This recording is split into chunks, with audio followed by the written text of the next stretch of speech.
Well, a long time no see.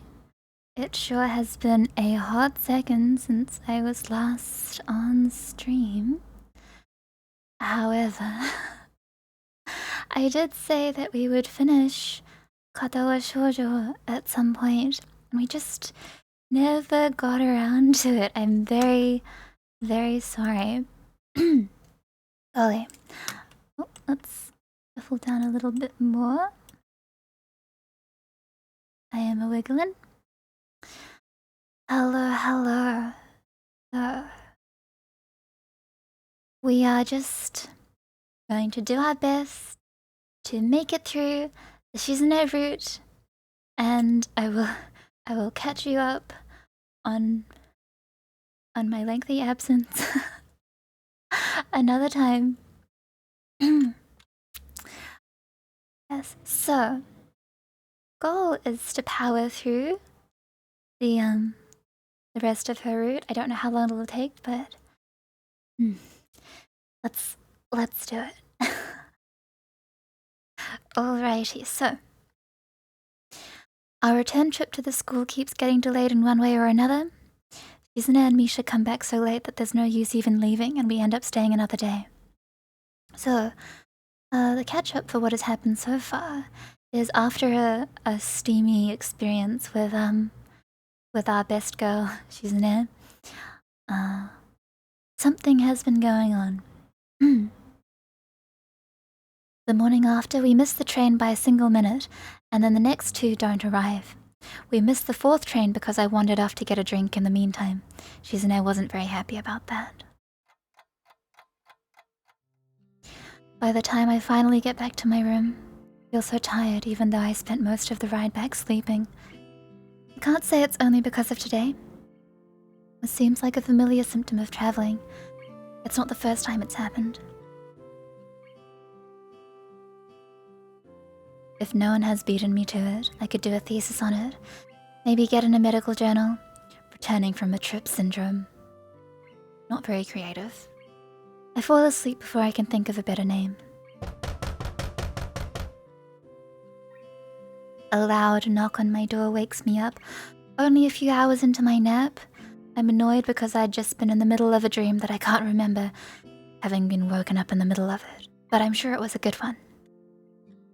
I briefly wonder who it could be, but it's not like I get many visitors, so I'm sure it's Kenji. I hope he is just rolling up the welcome wagon and not going to hit me up for money again.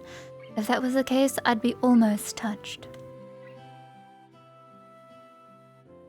Not touched enough to fight off the urge to roll over and go back to sleep, though. Yes, yeah. A few hours after that, I wake up again and immediately spot an envelope on the floor. Must be something that came in the mail while I was away.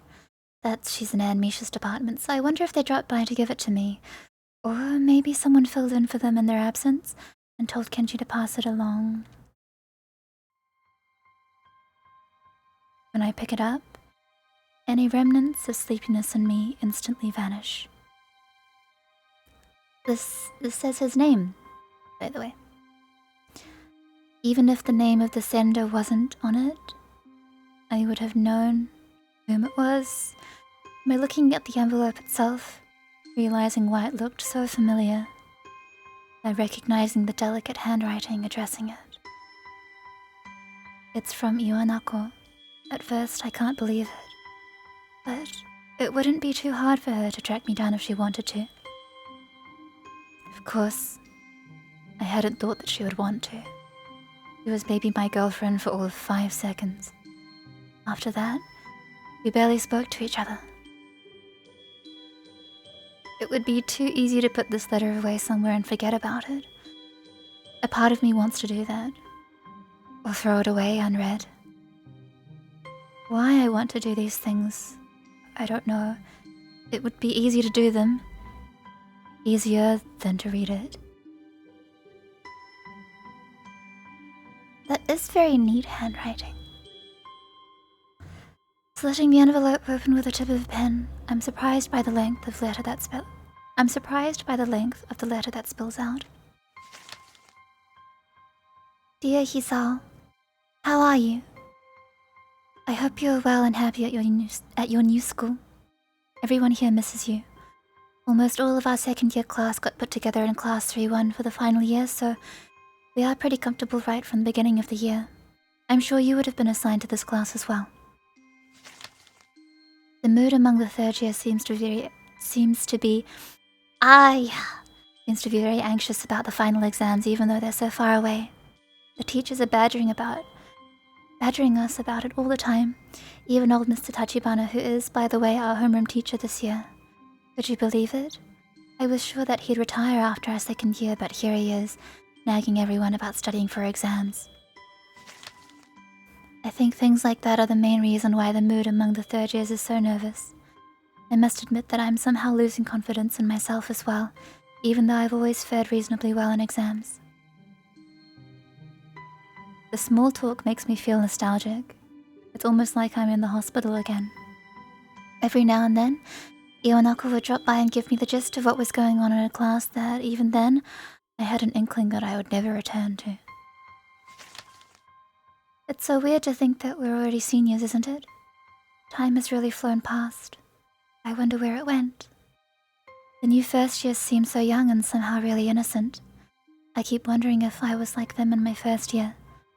I've been feeling nostalgic like this for the whole first trimester. There are other things I want to say. I'm writing to you because I felt that there are things I should have said after the incident back in winter. I really regret that I wasn't able to say them in person, and I have no excuse for it. The truth is, the times when I visited you at the hospital made me worried about you. I'm not talking about your health. You seemed to become more distant and disheartened. It was natural after something like that happened, I'm sure, but somehow I got the feeling that you had given up on something back then. Happiness, maybe. I wanted to somehow express my feelings, but the right words didn't come to me. I couldn't say anything to comfort you. I'm really sorry for not being able to support you when it mattered the most, even though I like you so much. At least now, finally, I can be more honest. What a convenient time for her to rediscover her sincerity. Well, even as I think that, I know she's right. Distant and disheartened is a good way to describe it. Maybe I had given up, too. It weighs on my heart when I think back to when I was lying in the hospital, feeling so bitter when she finally stopped showing up. I wasn't surprised, and I had no right to be. How could she not stop coming when it was the only expectation I had of her? She dropped by only for all of 6 weeks after the incident. If I drifted away from her, it was because I could feel her already moving herself away from me the moment she showed up. If I could go back to those quiet days in February and March, I'd tell you not to give up on yourself. That's what I would say. Maybe you wouldn't have drifted so far away if I had just said something. I hope you've managed to get back on your feet, on your own. Now that the distance between us is also physical, it also feels more final, somehow. I wonder if we'll meet again. Perhaps it's for the best if we don't. Still, if you'd like to correspond with me, by all means write me back. I'd very much like to hear about your new school and how you're doing. I wish you all the best. Sincerely, Iwanako. It's a strange feeling. I know that I'm never going to hear from her again. If she really wanted to keep in touch, she wouldn't have picked a medium like snail mail to do it through. If she could get my address, then my email or phone number wouldn't have been much more work had she wanted them. This is only a goodbye. I exhale, only just now becoming aware that I'd been reading with bated breath. Now who's being distant, Iwanako? But maybe it is really for the best. For her to pick up a pen and write this letter to me, it can only be because she felt guilty about how things ended. That she was hurt by how we floated out of each other's lives. Makes me feel a sort of wistful happiness. Almost want to thank her, and I only don't because I know she wouldn't want me to reply. There's a knock at my door, then it opens anyway about a millisecond later. I forgot to lock it, stupidly. What's up, man? Why's your door open? I run to the door faster than is probably medically safe for me to do, so I can prevent Kenji from seeing the mountains of pills just a couple of feet away from him, blocked from his sight only by the door. Then there's the letter I'm holding. If he asks about it, I don't think I could make up anything convincing. About 2 feet away from him, I realize that his vision is so bad that it was probably never an issue. He didn't even see me about to practically tackle him back through the doorframe. Hey, what the hell, man? What are you talking about? Your room has a billion locks on it, and you just barge right through other people's doors. You didn't even wait a second after knocking before you tried the door. It was like simultaneous. You were already opening the door while you were knocking on it. See, that's exactly why I have all those locks. It's a cold and uncaring world out there. A gatecrasher's world. Now you also understand. I just taught you a valuable lesson, dude. Knowledge is power. Why are you yelling at me? I'm a hero. Look at you. You didn't even lock your door. The average woman could have killed you a billion times already, then replaced you with a female clone indistinguishable from the original. It almost happened to me. Ignoring the latter part since it's too confusing, it's funny he should say that.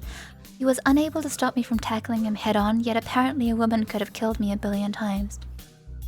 If this man is a hero, we are all doomed. What's that you've got there? Somehow he is able to see the letter still in my hand. With how I've been waving it around, that is no surprise. I fold it back up quickly, but take care not to whip it behind my back or anything else.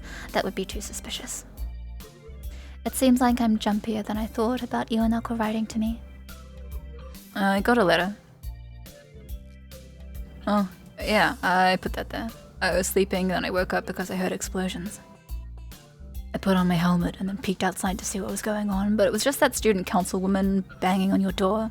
It was the one with pink hair. It was the one without pink hair. She was knocking so loudly that it was obvious she was filled with murderous rage. Rage at you. And she somehow sensed me behind her and I tried to escape, but it was too late. She caught me and started pointing at the door. I opened my mouth to tell him that she's deaf, but decided not to, for various reasons. I didn't really get it, and she got more and more pissed off like an old man trying to use a touchscreen phone. She was going to kill me and replace me with a woman version of me. But then the sunlight reflected off my glasses and blinded her, saving my life. It was like, behold, optic blast. I don't get how someone with glasses can be hurt by glasses. She uses them too, so she should be immune to their death rays, but whatever. She gave me this envelope with your name on it and just left. Clearly she was out for blood, so I lied and said you were away. I think you were away, right? I've been trying to ask you if you wanted to help me with my homework for a week now, but kept getting no answer. Welcome back, man. Thanks. Yeah, so she gave me this envelope and it had your name on it. I didn't want to hold on to it because what if it was a bomb? So I just shoved it under your door when she was gone. Why isn't it working? Oh. I was gonna tell you, but you got back before I could. At least it's not a bomb. Why? Are? Why is my... Yeah? Oh? Why? Uh-oh.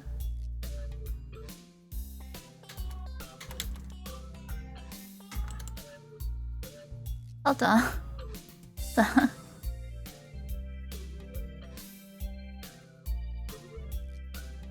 I am in... Yabai! I am in full screen. I am in full screen. What happened? Yeah. Oh. Oh. Please. Why? Why? Sorry for the mistakes. Doing funny things.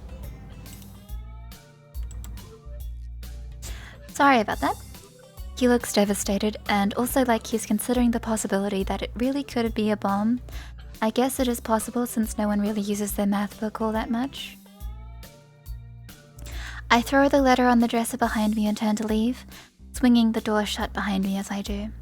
It collides against the tip of Kenji's shoe and bounces back open, while he hops around for a bit, acting like it hurt way more than it should have. Before I know it, he's already inside my room. I'm powerless to stop him before he scoops up the letter, strangely ignoring the towers of pill bottles surrounding it. Don't just read mail that isn't your own. Come on, what is it? A love letter from your girlfriend? Did she include any photos? Sexy photos? Reclining against the dresser and paying no mind to the bottles he sends all over the floor by doing so, Kenji quietly reads through Iwanako's letter.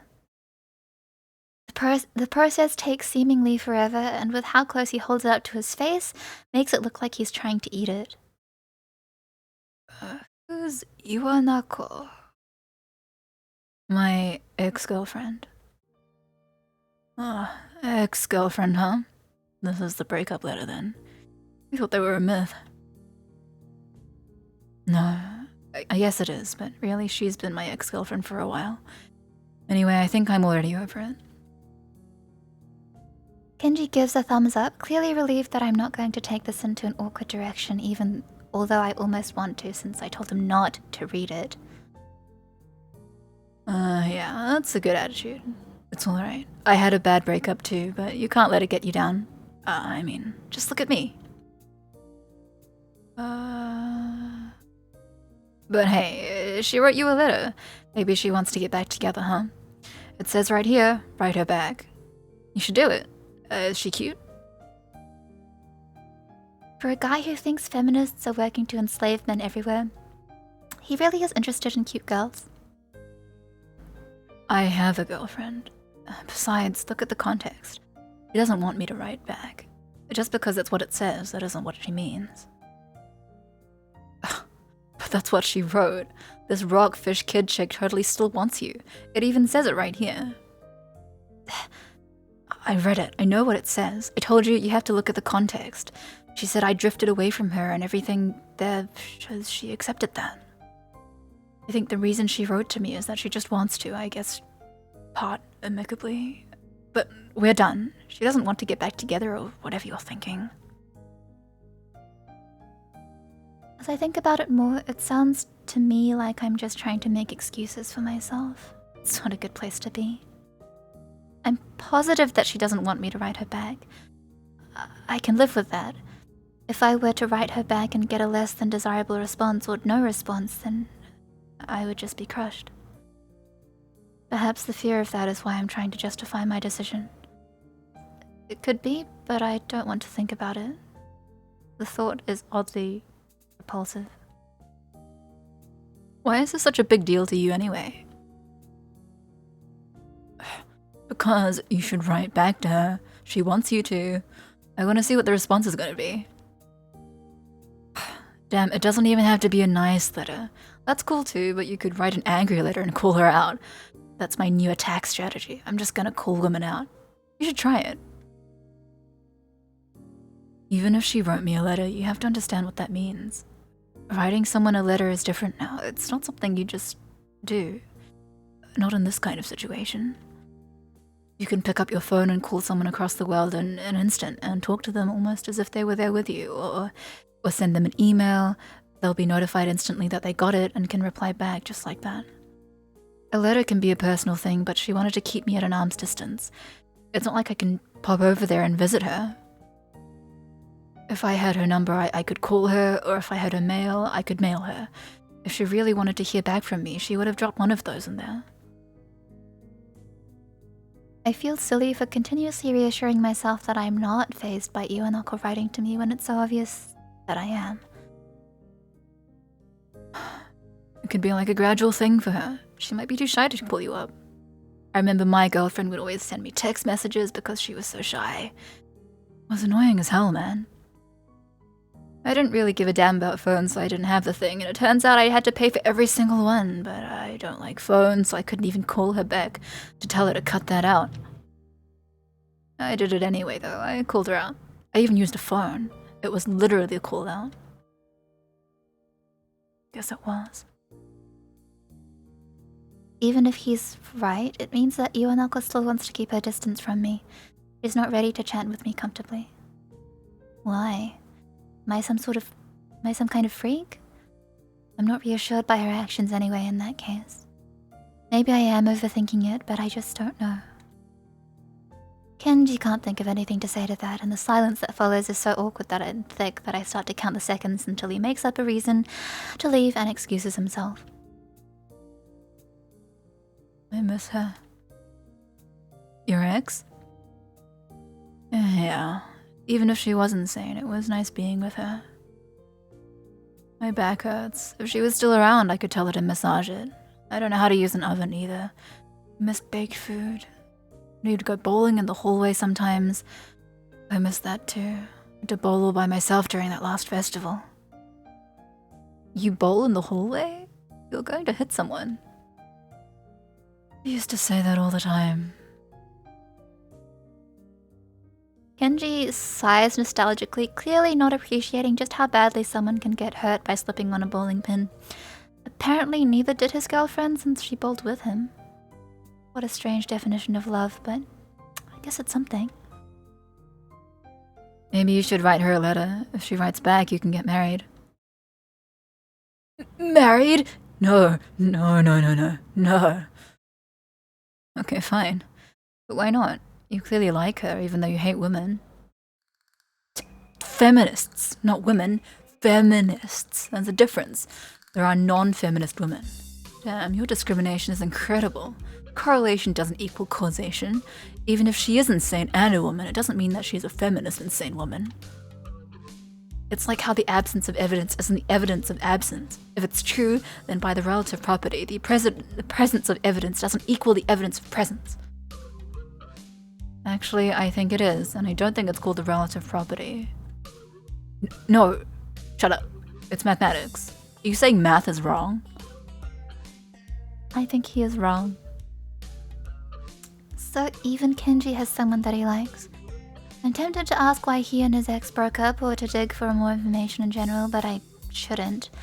Not only would it be prying, but he might reverse the question back to me. This conversation makes me think about Shizune, although the thoughts I'm having are scattered and wispy, just questions. I wonder if I even had the chance to love Iwanako, and this whole situation with her still stings me. A sour note in the back of my mind. I like Shizune much more, yet it feels like I'm chasing her even now. I don't mind the chase, but I want to close that distance between us. Iwanako's letter is responsible, but I've also felt this way for a while. I've come closer, but it's not enough. I want to try again. Right now. I tell Kenji to get out so I can change and then head for the student council room. The grounds are mostly deserted today, which is a shame because it's so nice out. No one answers when I knock. I try to go in anyway, but it's locked. When I pull my hand away from the doorknob, it's covered in dust. It looks like no one's been here since we left. Since I'm already out here and dressed, I might as well get something to eat in town. My wallet is back in my room though. On the way back there, I stumble across Misha sitting down behind the main building. Her eyes are closed in sleep and she looks very tranquil. It's always been hard to picture her not constantly bouncing around or hopping on the tips of her toes impatiently. My first instinct is to call out to her and ask her if she's seen Shizune or if she wants to go into town with me, but now that I've seen her, I don't feel like disturbing her. I leave her alone.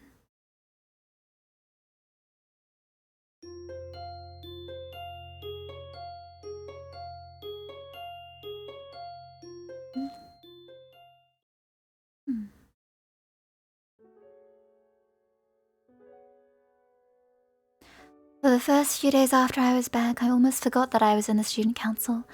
I managed to pick up here and there that the student council usually gets swamped with work around the end of the break, but it didn't have to be the case. The few times when I managed to catch Shizune or Misha, they were in too much of a hurry for me to get a chance to ask if they needed help. Any time they weren't, I'd only be able to get hold of Misha. Shizune would say something about how there was work, but it was so little that involving either Misha or I would only bore us. After a while, the idea of having some free time again had started to grow on me, although there were still periods when I felt like I had too much of it. Just when I was getting used to it, though, things changed again. Now I find myself back in the student council room, arguing with Shizune about whether tissue boxes make good ballot boxes or not. I'm telling you, they work just fine as long as we get the cube-shaped ones, not the rectangular ones.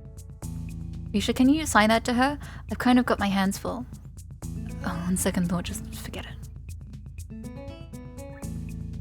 She's busy cutting out ballot slips, so if she were to make one errant movement, she would probably send those scissors flying into someone's head.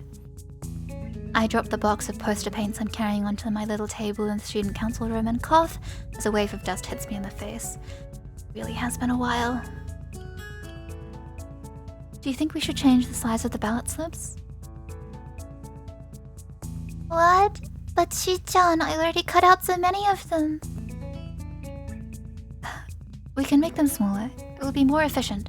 We just have to shrink the font. More ballots will fit in a single box that way. We'll only need half the amount of paper then.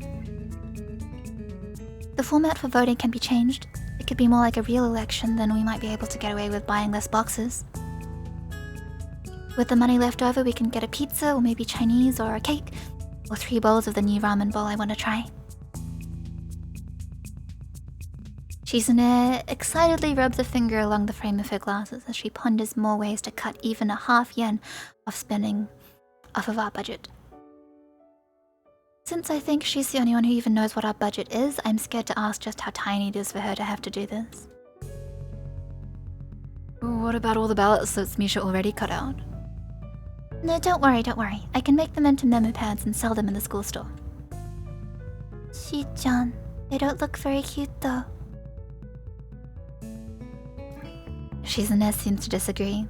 Now they're arguing, but it looks like it consists of nothing more than signing yes they do and no they don't at each other until they're so tired of it that they're just taking turns pointing at each other commandingly. It's strange, partly because it looks kind of ridiculous, but also because I've never seen them disagree. Then again, both of them have looked very stressed these past few days. Shizune has been increasingly absorbed in the idea of student council elections, though they're months away. I imagine this is how politicians act when they realize a regime change is imminent and their era is over. I'm having trouble taking student council matters seriously at all, even now as I practice my calligraphy on signs that won't go up for weeks. But I can understand why Shizune does. After all, she's been student council president for 3 years. According to her dad, she's wanted the job for even longer. I guess 3 years is too short a career for her to leave feeling satisfied. Did the last student council go through this much trouble to make it a smooth transition for you? Shizune makes a chagrined face that tells me they weren't very helpful at all. I guess you're doing all this to set a good example then? That only comes into play if they learn anything from it, Hi-chan. If they don't, I'll be hyper mad. If they turn out to be the flaky type, I'll definitely be hard on them. Doesn't sound very threatening when Misha's saying it. So you've already met them? Ahaha, Hi-chan, there are no candidates yet. What? None? Not even for student council president. That is why I'm trying to drum up interest for the position. What do you think? She proudly holds up a poster she's been working on herself. It looks very... military. You might be taking this a little too seriously then. Shizune frowns and plays with her glasses, offended. Is that weird? Yes. She looks oddly happy that I'm disagreeing with her, and I think that if she weren't genuinely focused on what she was doing, she would try to argue with me just because it would be interesting to her. What's weird about it? Looks like she'll do that after all. But then, Shizune waves her hand dismissively, like she's trying to catch the words in the air and delete them. Instead, she catapults into insulting her future successors. Well, one thing that's weird is that in my old school, the elections would happen in about 6 months since, we're graduating in March. It's pretty weird to think about them so early. It's a little different here. Hi-chan, I'll be discouraged if we don't have any replacements when I have to go, Shi-chan says. But it isn't like the school will stop running without a student council. It'll be harder for them to hand out forms, though.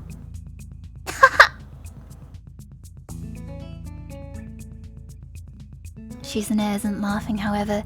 Misha's joke causes her to flinch as if she was stung. Though Misha didn't mean for it to come out that way, the quip had a callous cruelty to it in the end. I'm trying to get more people to run, but everyone is so lazy. They think they can take it easy because there are no deadlines yet. Slackers, not taking the early game advantage. Still 6 months away? If they aren't making their move now, they don't deserve a vote.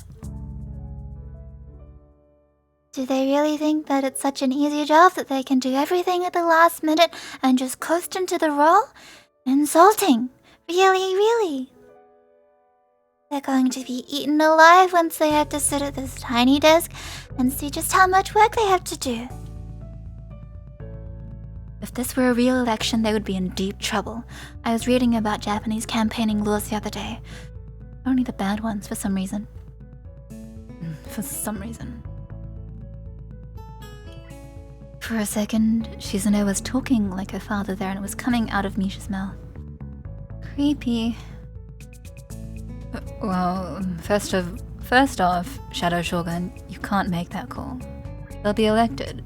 Second, it's just a school election. It's not like running for city council or the diet. I don't think Japanese campaigning laws apply. Third, although I don't want to say it, I'm nervous that Shizune is so enthusiastic about this, talking of elections and votes. According to her dad, she wasn't even elected herself. Come to think of it, I can't remember Shizune ever saying she was elected either. Then, did she get this position by being recruited into the student council and having it fall apart until she was the only one left? Somehow I'd never considered it. I don't know what to think about that, but it wouldn't surprise me. We're only 3 people strong now. If the circumstances behind her becoming the student council president were that sad, I wonder if there'll be a vote at all. Interest could just be that low, or non-existent really. Then all her energy would be going towards nothing. I slap an exclamation mark on the end of the poster I'm working on. It's a little plain, so I think adding one is okay. Actually, it still might be a little too plain.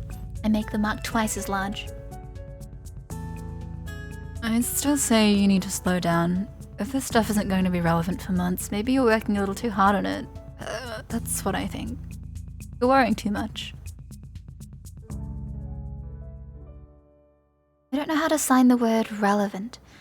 I try and only end up flicking a long line of paint where I didn't intend to. There's no way I can fix that. Misha, can you ask her that? Shizune giggles silently, clenching her teeth so that no sound actually comes out. Because there is a lot to worry about. Like what? Like, usually the boxes end up looking very pretty, so people take them. I have to plan for that. They should make them funny looking this time, so no one will take them. How about that, Shi-chan? We can draw some weird faces on them. We can put a little picture of Shizune on each one saying stealing is wrong. No, it's not funny. It's not the only problem either. There's voter turnout, of course. And then the worst case scenario would not be having any candidates. Although it seems she meant it jokingly, from the way she smiles as she signs it, that isn't how it comes out. Even Misha understands that the possibility is very real, and although she tries to salvage the mood by punctuating Shizune's statement with a laugh, it doesn't work. What is wrong with both of you? I was just making a joke. There actually is some interest this year. If there wasn't, would I be doing all this work? I'm not stupid. When the elections are over, I'll buy everyone dinner. I'm already planning it. Even the new student council? No, they can buy their own celebration dinner. It will only be for the current student council. I'll be happy once I'm through having to do these thankless jobs all the time. A dinner just for us? Yay! It's like a little party, Shi-chan! Although her cheerfulness is obviously forced, I say nothing. For the rest of the period, which fortunately isn't very long, we work in silence.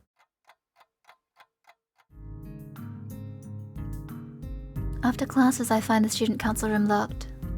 It's strange because Shizune was so busy earlier that I would expect her to continue working after school. It would be what she would normally do. Maybe she listened to my suggestion and decided to take a break? I'm hoping it's that simple. Feeling a little uneasy. Take a brief stroll around the school. It's only half conscious. I can't remember when I started moving my feet, but I've already covered enough of the campus that I'm starting to feel tired.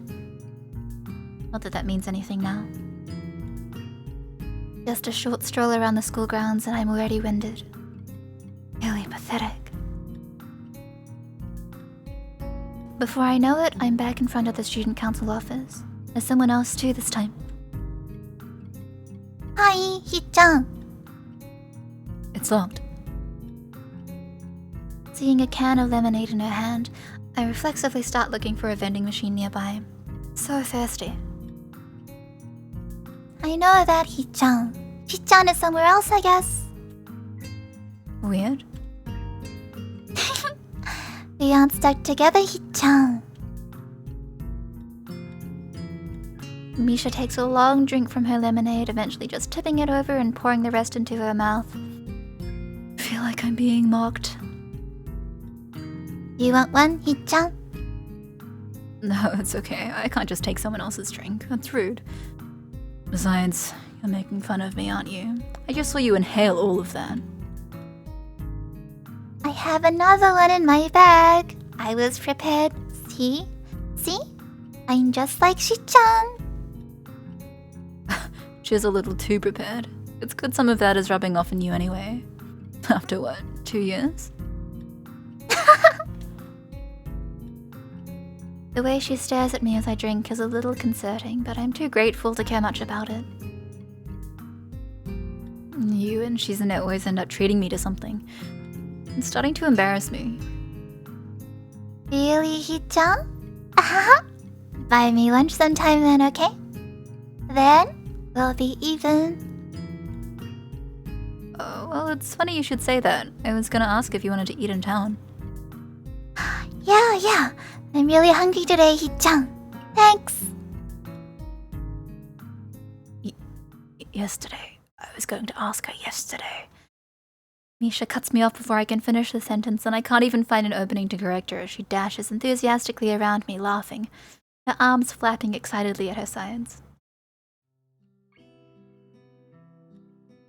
I already have my wallet with me, so I start walking towards town with Misha trailing behind me, playing idly with her hands and loudly wondering to herself where we should go eat. At least I think so. She could be asking me. Do you have anywhere specific where you want to go? I want to go to the tea house. They have a really big parfait there. I saw you eat a parfait there last time. It looked really big. No. This one is really, really big. It's also really expensive. Really, really expensive? A little. Jeez. Well, you and Shizune paid for my food a bunch of times, so it's fine. Shi-chan, I don't ever think I did that. Are you sure it wasn't just Shi-chan? Are you really arguing against a free meal? Don't worry about it. We go to the Shanghai and are seated by a waitress who is surprisingly not Yuko. Misha's very eager to eat that parfait because she shouts her order as soon as she walks through the door. When it arrives, I can see that it is both very big and very expensive looking. Aren't you going to order anything, Hee-chan? If you're hungry, we can share. I don't like parfaits. I don't like pralin. You can pick it out. Can't just pick out pralin. Don't be silly. Don't be silly. Even if I could, Misha's mashing her food together to the point where it's no longer possible. It also looks kind of gross. I wonder if that many flavors can even blend together well. Can she really taste anything in that goop? She's acting like it's delicious anyway. Parfaits are the best. I have sensitive teeth, so ice cream is a no-no. Cake is too soft though, and if there's too much icing, I get bored. Parfait is interesting. How many cafes have parfaits here?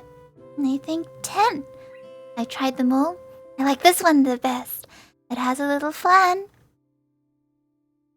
You sound like you're some kind of dessert expert. Not just dessert. I want to eat all kinds of delicious things. Someday, I'll have enough money to buy a 2-kilogram Matsusaka beefsteak. That's like over 100,000 yen. I guess this kind of decadent food is kind of your hobby then, huh? A hobby isn't something that should take months to learn about someone. I've been very rude in retrospect. Also, that is one pricey hobby. I guess so. Decadent? Yeah. Misha giggles, raising her hand to her face. Looks like some ice cream accidentally got on her nose. She doesn't notice it. I can't stop noticing it. I wish she would wipe it off. I'm about to tell her about it. But she suddenly says, I don't know what that means. I guess that's a bad word anyway. It has implications. Epicurean is better. It means someone who enjoys eating nice food. That's the adjective though. So, epicure is the word for it. Hee-chan, you're too wordy. Sorry. I think that is what Shi-chan likes about you. Because I'm wordy, I need to buy some thesauruses then. No, not like that, Hee-chan. I decide to order some coffee after all, but it takes a while to get the waitress to notice, and I think actually getting my coffee will take about as long. The tea shop is filling up. No surprise, as we've already been here for almost an hour while she was shipping out that dessert. I order my coffee to go, but Misha orders one as well, so it seems that we're going to be here longer than I thought. I really wish it was that easy. It's hard to talk to her lately.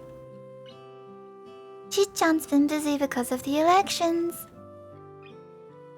I know we can't have fun all the time. It's just that there's a lot I want to say to her, I think.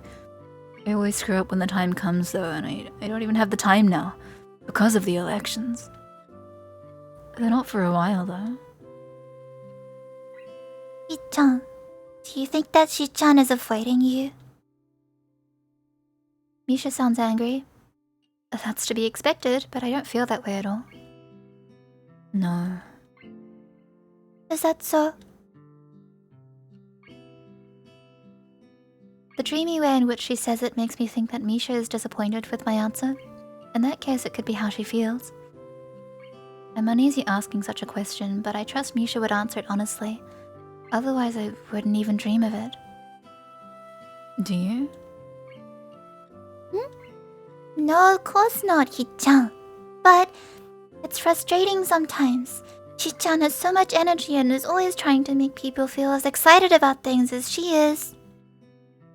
But it's like Shi-chan doesn't know how to handle things when everyone gets really hyped up. Or I think that she wants to make sure nothing goes wrong. When I want to help out, Shi-chan always pushes me away. It's frustrating. I'm just overthinking it, probably. Right? Misha takes a big gulp from her cup of coffee, then sticks her tongue out. Hot. What would have cooled down by now? Has it really been that long? I check my watch. It hasn't been very long at all, but looking outside, the sun is already starting to set. Not really. It got dark out pretty quickly today though, so I could understand why you might think that. At my words, Misha looks outside and yawns almost immediately. She looks sleepy. It's funny because... Are you sleepy? You were wide awake like just 2 seconds ago. I feel tired when it gets dark, Yu-chan. Just like that? Are you a bird? I pick up my own coffee and have a sip. It's not very hot at all, but very tasty. I down it as quickly as possible because now I want to get back to my dorm room as well. Misha tries to emulate me, but it's still too hot for her. While I wait for her to finish, I start to wonder what she meant back then about Shizune liking something about me. Suddenly I'm very curious, but dragging that back up now feels like an unnecessary action. I try to weigh the option again, but I'm interrupted by Misha slamming her empty cardboard cup down on the table with a loud pop. Done. She lets out a short laugh, seeming very pleased with herself, kind of like a toddler. I wonder if she had that drill-shaped haircut when she was little too.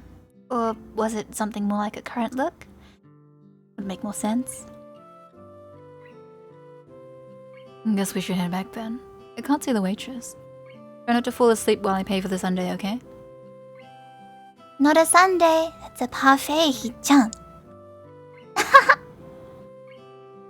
You have ice cream on your nose.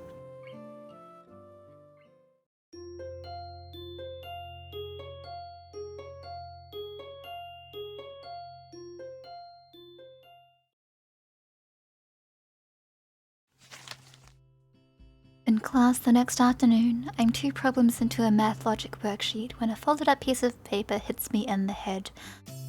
I'm sure I know who it's from, but I quickly look around the classroom anyway just in case. No one in this classroom is good at acting casual. I can tell that everyone saw who threw it at me, and looking at the culprit herself, it was obviously Shizune. She isn't even trying to be coy about it. Countryside is so different. At my old school, I would have no idea who it was right now. Opening up the note, it says, "Misha's absent. Help me out today after school." I don't understand. What's with the note? Why can't you just use sign language? A large part of how I learned sign language was by copying Misha's style of signing her words as she speaks, so I end up blurting the sentence out loud as I sign it to Shizune. A slight laugh goes around the room. How awkward. I'll help if I don't have to do a lot. That's silly. Obviously, if Misha's absent, you have to help as much as 2 people. I don't know if that really means anything. After all, Misha was complaining yesterday mostly about how Shizune wouldn't let her help her. I don't do much as is either. After pretending to think it over for a bit, I write her a note back telling her I will. I'm actually happy that she asked me because I've been meaning to talk to her for a while. It's a good opportunity, but I feel I should at least make it look like I'm putting up some resistance. The idea? I go back to my worksheet and immediately get stuck on the 3rd problem. After trying to work around it, I casually toss my own note over to Shizune. It says, "Why is Misha absent? And what's the answer to question 3? She told me that she was sick and her stomach hurt. Misha gets stomach aches a lot, but I wish she'd pick a better time for it this week. Use sign language. I think she has a stomach ache because of the way she sucked down a parfait larger than her head the other day. If she gets them quite often though, either it's a coincidence or she has a habit of eating things that can put her in debilitating pain. I notice the teacher staring at us disapprovingly.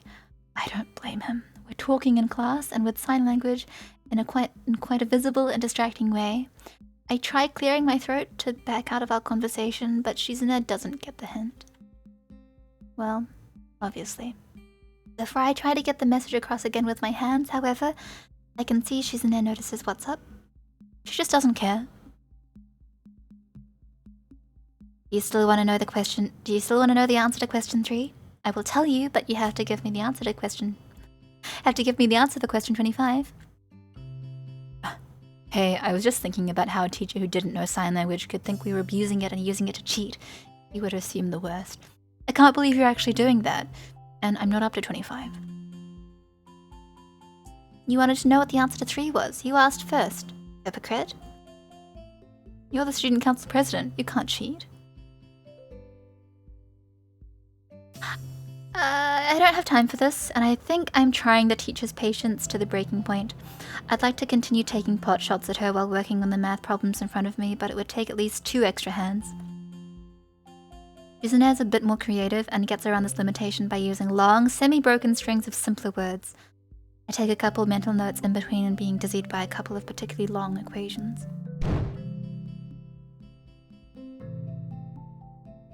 Right before the bell rings, she caps her pen and triumphantly slams it on her desk with an ear-popping crack that makes the whole room jump, quickly forgotten because everyone would rather go to lunch than question its origin. After a couple brief stretches, she gets up and hovers around my left shoulder. Are you still not done? I was going to ask if you wanted me to hand in yours too while I was up. Someone distracted me. I had to beg the teacher to give me 9 minutes between now and the end of passing to finish it. It's not easy to solve this one-handed while having a conversation, by the way. He wasn't happy with the request, wanting to get out of here as much as I do. Since I'm only one problem away from finishing, it looks like Shizune doesn't really believe me.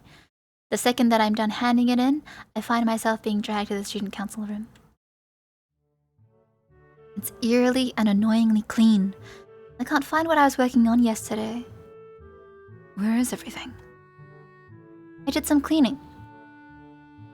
That doesn't tell me anything. See, it's like you forgot where you even put the stuff you put away. Oh well, if I can't find it, I guess I'll just go home.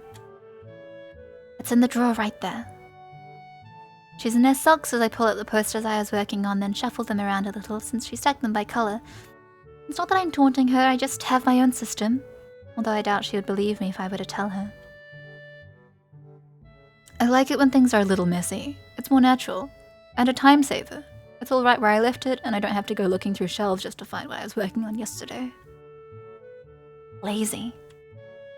That's not true. I'm not lazy, you just always go too far. I quickly glance at her desk. A memo pad neatly placed at one corner, behind it a small desk calendar with each box filled with notes in a neat but microscopic handwriting. On the right, 3 boxes of pens in blue, black, and red. Look, you even put the pens back in their original box at the end of the day. All color-coded and everything. I don't think that can even be called being a neat freak. What do you do with them? Throw them in a mug on your desk? Hey, I think that's being organized enough. So disorganized. You can't even comb your hair down properly. That hurts. It's not like I don't try, it just won't stay flat.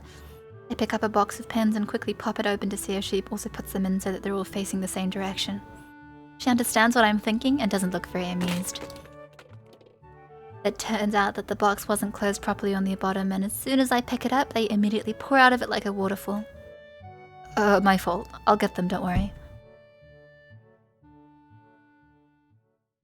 I bend down to pick up the pens, forgetting that with her attention focused on them, she couldn't have possibly seen me signing to her.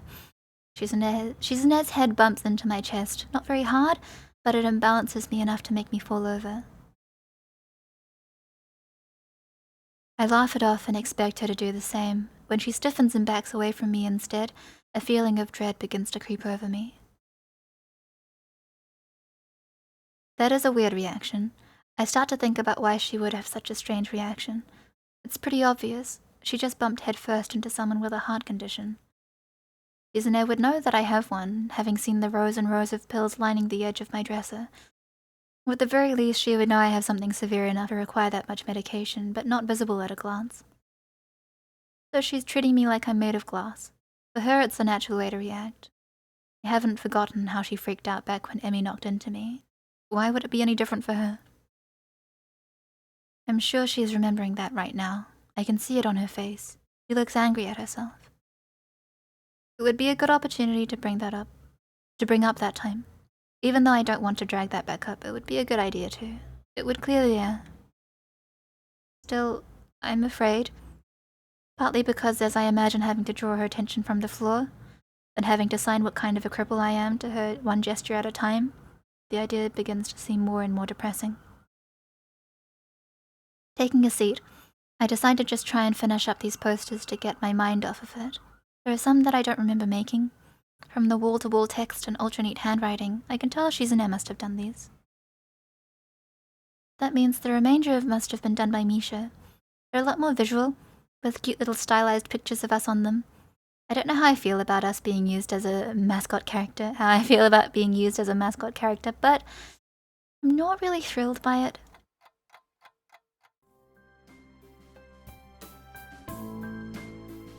Some time passes, long enough for the sun to start setting. I hear Shizune putting down her pen and cracking her knuckles methodically, one at a time. It's so loud in the silence of the room that I look up, wondering if she's trying to get my attention. Although it wasn't what she intended, she notices me looking at her. When she notices me looking at her, Shizune begins to sign without skipping a beat. Let's take a break. I'm surprised you'd say that. It's okay. I'm almost done anyway.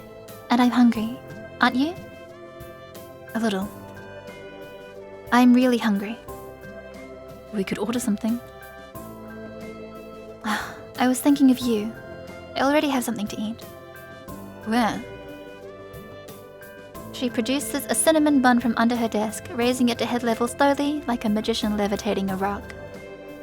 But there's only one. Not enough for both of us. How dramatic. I can tell what this means. A feeling of deja vu briefly washes over me. We could just split it. That's no fun. So boring. Let's play shogi for it. She already has the board out. That desk must have everything in it. Not chess? Chess has boring promotions. This is better. I don't know about that. Well, I'm actually pretty decent at shogi, so this is fine. Is that so? Okay, we can make it a little more interesting then. Each move has to be completed in 30 seconds. You can add a rule too. No thanks. Anything I could add would only hurt me more than it would help. A 30-second time limit is already too tight for me. You're making me regret thinking it was alright to brag a little. After Shizune wins the right to go first in a quick coin toss, she immediately starts playing with the aim of promoting all of her pieces as soon as possible. It seems like a very basic playstyle, and I can't help thinking it might be a trap of some sort. It's not, though. The draw of this game to Shizune appears to be the fact that she can upgrade her pieces and steal mine. She's very good at it, but it makes her predictable. I end up doing a little better than I'd expected to. The 30-second time limit is pretty painful though. The game ends in a draw. At this point, I think you're supposed to either go for a rematch or tally the pieces for points. Shizune doesn't want to go again in the interest of time, but winning on points clearly doesn't satisfy her. She sits there, shifting a silver general from one edge to the other as she contemplates which of those two options she'll go for. It takes so long that I think she's forgotten about the bet.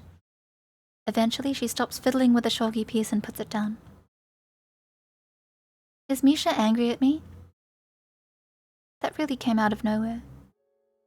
Shizune's frankness is disorienting because with her, any kind of candor is a sign of total seriousness. There is no playful smile on her face, instead it's her usual stoic mask of concentration, ready to try and see if I'm about to tell her the truth. I'm upset that she thinks I would tell her anything else, but I also know that now they probably thought recently out of my sight, and it makes me feel warm to know that they both care about each other so much. No, I strongly doubt it. Did you know that she thinks you're angry at her? Shizune nods slowly and uncomfortably. Yes. She was more roundabout with the question than you. Kind of surprising because I thought that you were the one who liked playing games. Not all the time. Are you two having some kind of fight? No. She was very quick to deny it, and I'm not happy with the thought. I feel like I've stepped on a landmine. Sorry. Actually, yes, just a tiny one. I know that she has no interest in the student council. She only joined because of me. I'm still grateful. I'm so happy she's my friend. But I don't understand what she is upset about this time. Why don't you just ask her? She won't tell me. I'll figure it out by myself instead. I was sure that I was very perceptive, even if I can't hear. That was dumb. I know better now.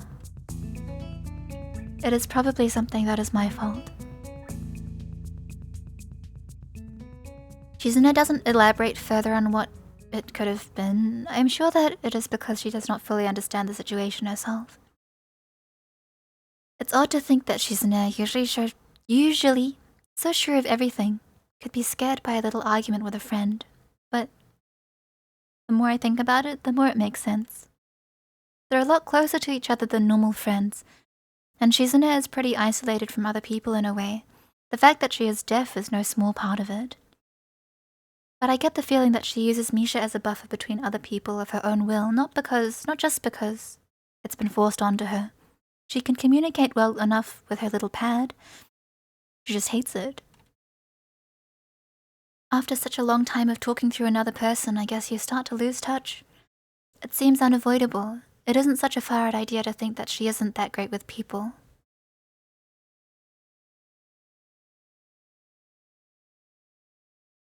I return to working, kind of wanting to eat that cinnamon bun as time drags on, but when I count the shogi pieces still left out on Shizune's table, I can tell at a glance she would win. I'm also too hungry to concentrate if we were to have a rematch. Motivated by my desire to wrap up and eat something, I put the finishing touches on the last of the posters. Done. I think this many is enough. Too many can be a bad thing. Okay. That's it? Just okay? I'll probably do some myself after I'm done picking what voting format to go with. Too many posters is bad too. Haven't you ever heard of oversaturation? I really think you're trying too hard. Tenting her fingers, Shizune looks like she could almost admit it. Maybe. It's what Misha thinks too. I watch as her fingers continue uneasily twining around and pulling at each other in a miniature tug-of-war. I don't mind, but I asked around in a couple classes today and interest is low. Like you said, so... Does that make it wrong? No, but it does make it kind of pointless. It's not. Yeah, but to who? I doubt even Shizune truly believes that. I'm not doing all this work just for my own ego. That isn't what I mean. The first chance to be alone with her in days and I've already really cocked it up. Still, she doesn't actually look angry. It's more like she's frustrated that she can't express herself clearly enough. Since she's an expert in sign language, I wouldn't think that would be the case. I wonder what advantage being able to speak would offer her, and if she has ever thought about it. It's another project of mine, just like the festivals. I'm going to do it because it's my job. It's just that a student council election isn't as fun as a festival, so no one cares. She briefly touches her fingertips together as if to say, but maybe. There is some truth to it, but Shizune doesn't want to say anything that could be boiled down into something so glib. But I don't care. I want to get people riled up, but it isn't about me. I don't want to be involved at all. What do you mean? You go to like every single festival? Shizune waves her hand in mock indignation. Well, I have to have fun too. But you know, it's not the same thing. Her spirits seem to have improved if she can manage to crack a joke. I don't want anyone to make a point of me being involved. It's a hassle. I don't want that responsibility. Things are becoming too complicated as is. The more I try to hype up the elections, the more involved I have to be. No one wants to play their hand yet, and it doesn't feel like my time is over even though it should. Crossing her arms and leaning back, she grinds her teeth together in frustration. They're all so lazy. It's impossible to get them to do anything. Anywhere else, the elections would be an exciting event. It's illogical. Why does everyone have to be so different?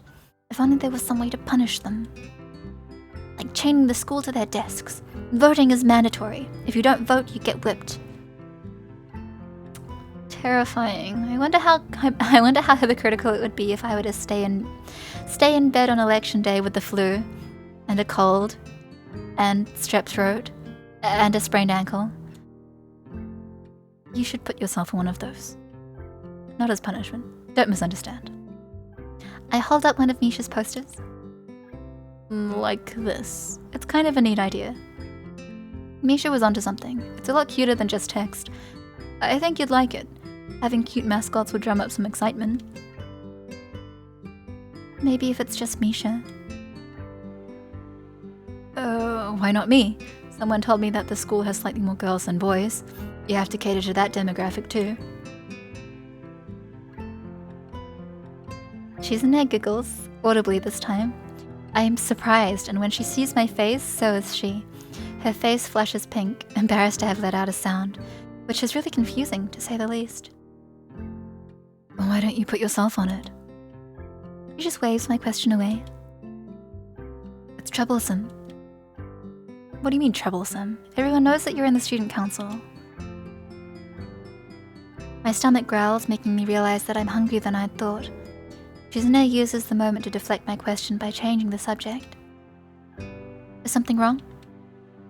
No, my stomach growled. I see.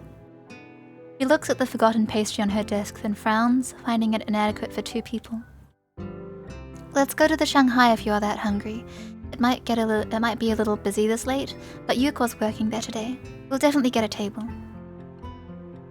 There is something worryingly underhanded in that smile. I'll pass. I've already been there twice this week, back to back. Shizune pouts, leaning back against her desk and scrunching up her posture in protest. What? I'm disappointed you said no. Well, I can't agree with you on everything. You don't give your opinion often enough anyway. It would be easiest for me if it was like that, but not very interesting, right? There are some decisions you should disagree with me on then. You have a duty to. How am I supposed to know which is which? It's easy. No, it's not. Sometimes it's hard for me to tell whether you're joking or serious.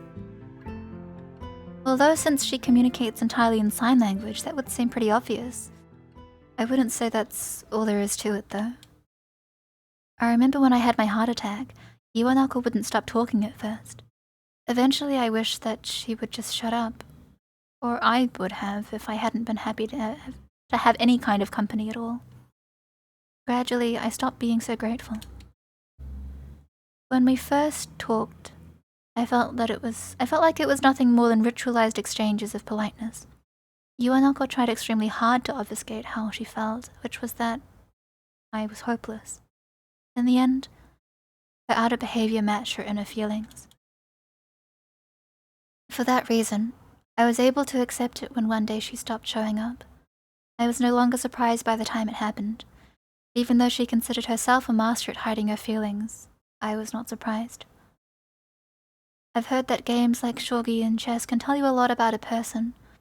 I wish I knew what Shizune thought they said about me. It could be that I'm a little more like Iwanako than I'd like to think, if I can only tie with Shizune by retreating. I suggest that we should order out.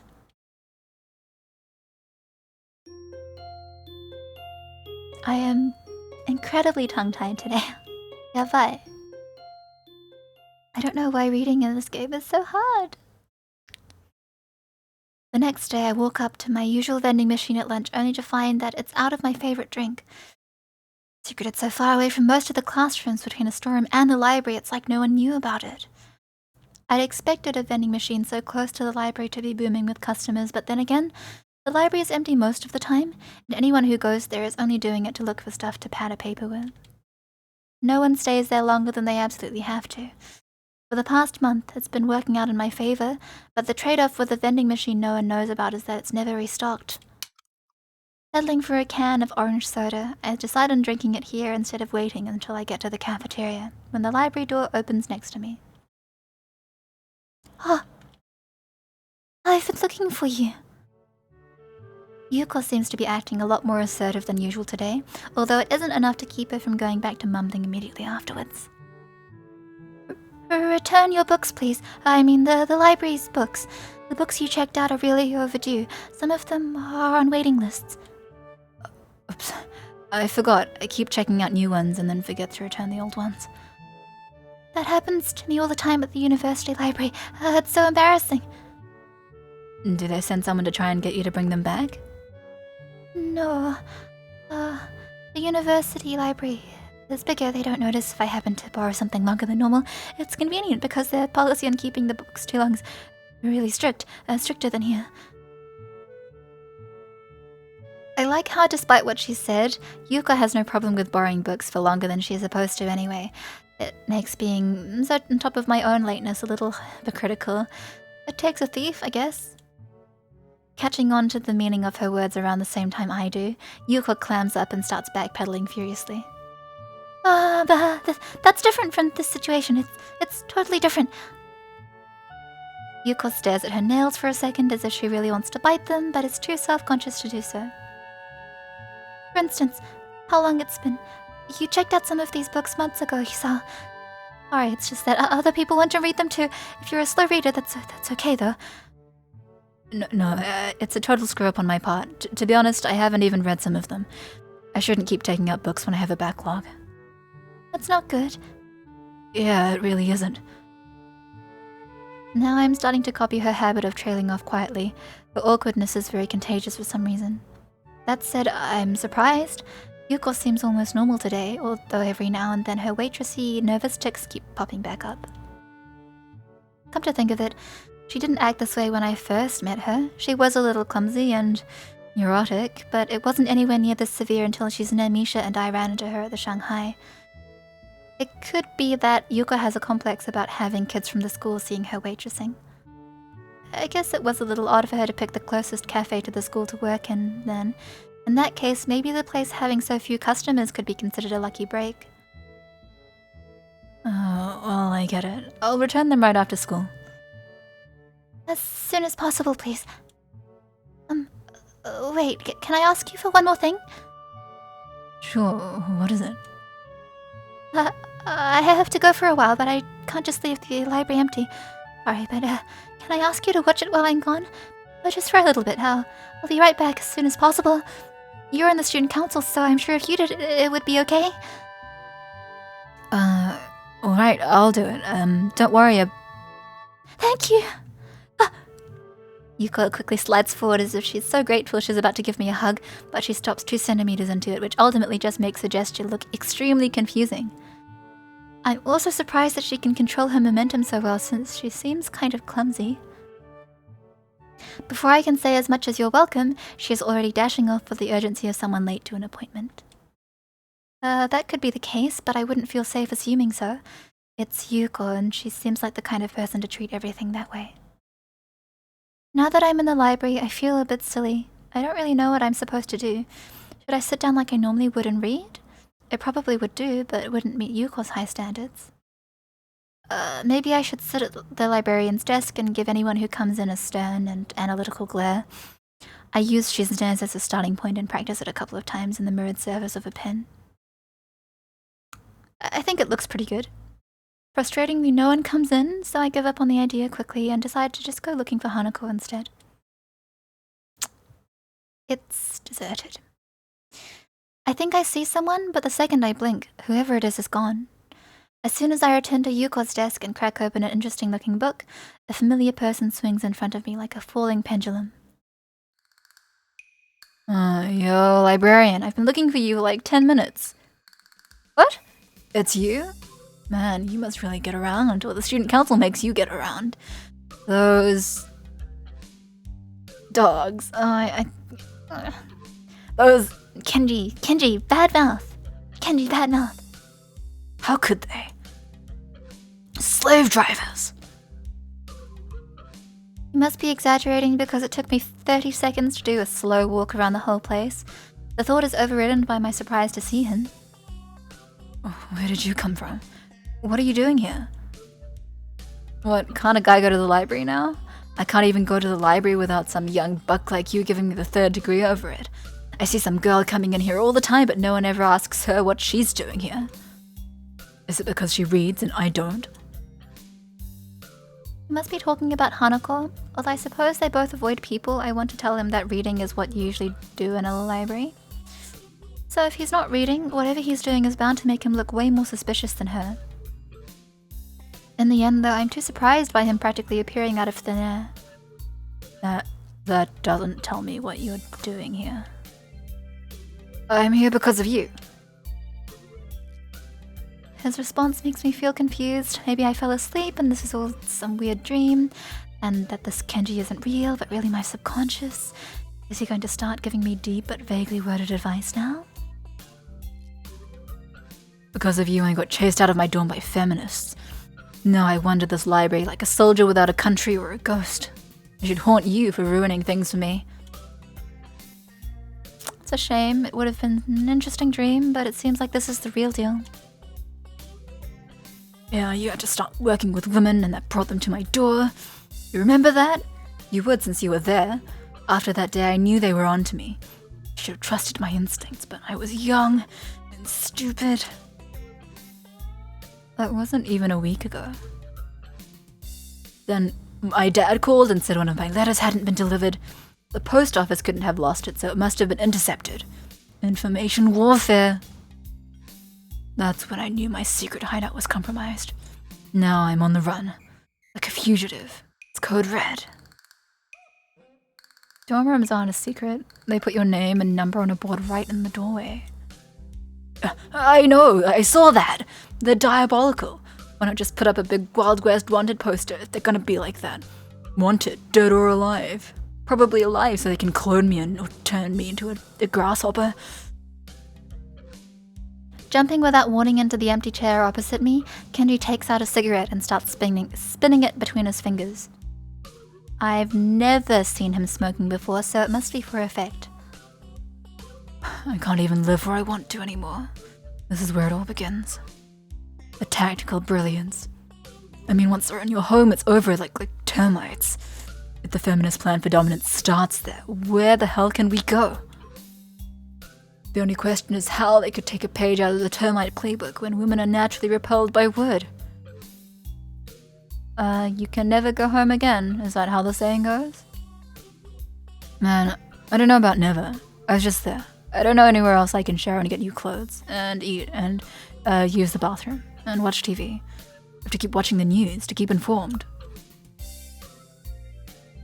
For someone ousted from his dorm room and living on the run, he sure has no qualms about going back there several times a day for long periods of time. But by now, he's slowly turned away from me and is talking to a revolving display of murder mysteries. There's really no point in interrupting him, I guess. I finish off my soda and throw the can into the basket near the door. It hits the rim, but goes in anyway. I silently pump my fist. Kenji quickly gets up and starts to head toward the door. I wasn't really paying attention. I hope I didn't fist pump at an inappropriate moment. Where are you going? You kept sucking down that juice. So? It wasn't even juice, it was soda. And it's gone now. What do you mean sucking it down? I had 2 sips. Yeah, right, you had like 50 million sips. That's not even possible. Maybe for you, I go beyond the impossible all the time. Okay, whatever, now I'm thirsty too. I'm gonna get my own juice. I'll be right back.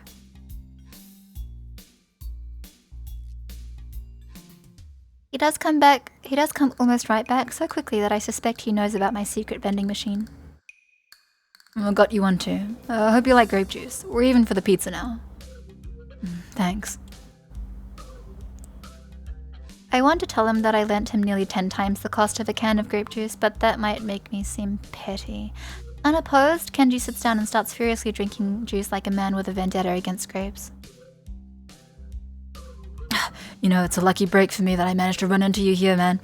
Kinda need you to do me a favor. Although it's cynical, I wonder if him getting me juice was so he could ask me for this favor.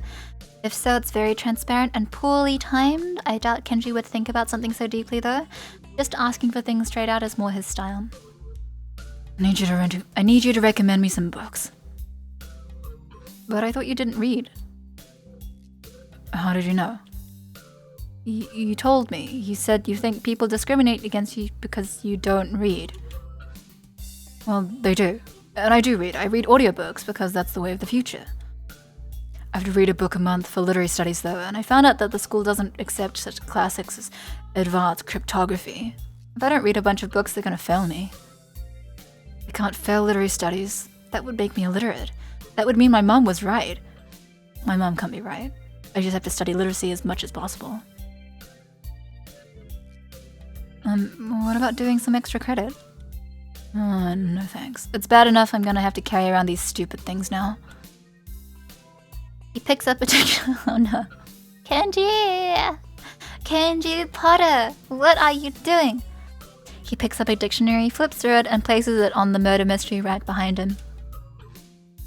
I can't believe this is actually the medium that our ancestors used to look at porn. I spit my drink all over the book I'm still holding, damaging it beyond any hope of repair. I quickly check the back and see its suggested retail price is 7,900 yen. I think I might have a heart attack. Wow, destroyed. Shouldn't have done that though. They take vandalism super seriously here. You're gonna get caned. He chortles, amused, before taking an extremely long, loud sip from his can of juice. It's not vandalism. I didn't do it on purpose. You made me do it with your words. What do you mean caned? I don't want to be caned. Wait, I didn't mean they actually cane you. They just make you pay for it. And really, really yell at you. It's like they're gonna bite my ass off. Still not the bigger deal. I don't care if it's figurative. I don't want to get caned or get my ass bitten off or any kind of punishment. You dumbass. What am I gonna do? I'm the only person in here that she knows of anyway. I can't even throw the book in the trash. It'll be found. Then she'll know. Damn, dude. Stop being so weird. How is it weird to not want to be fined? And stop flipping out, man. I'm not flipping out. I'm trying to save money. So cheap. I'm about to strangle him when I hear Misha's wahaha coming up the hallway. Apparently, Kenji hears it too, and uses the opportunity to quickly vanish behind the autobiography section, like the wind. Hi, Hichan. Misha shouts exuberantly, dragging an embarrassed Yuko behind her.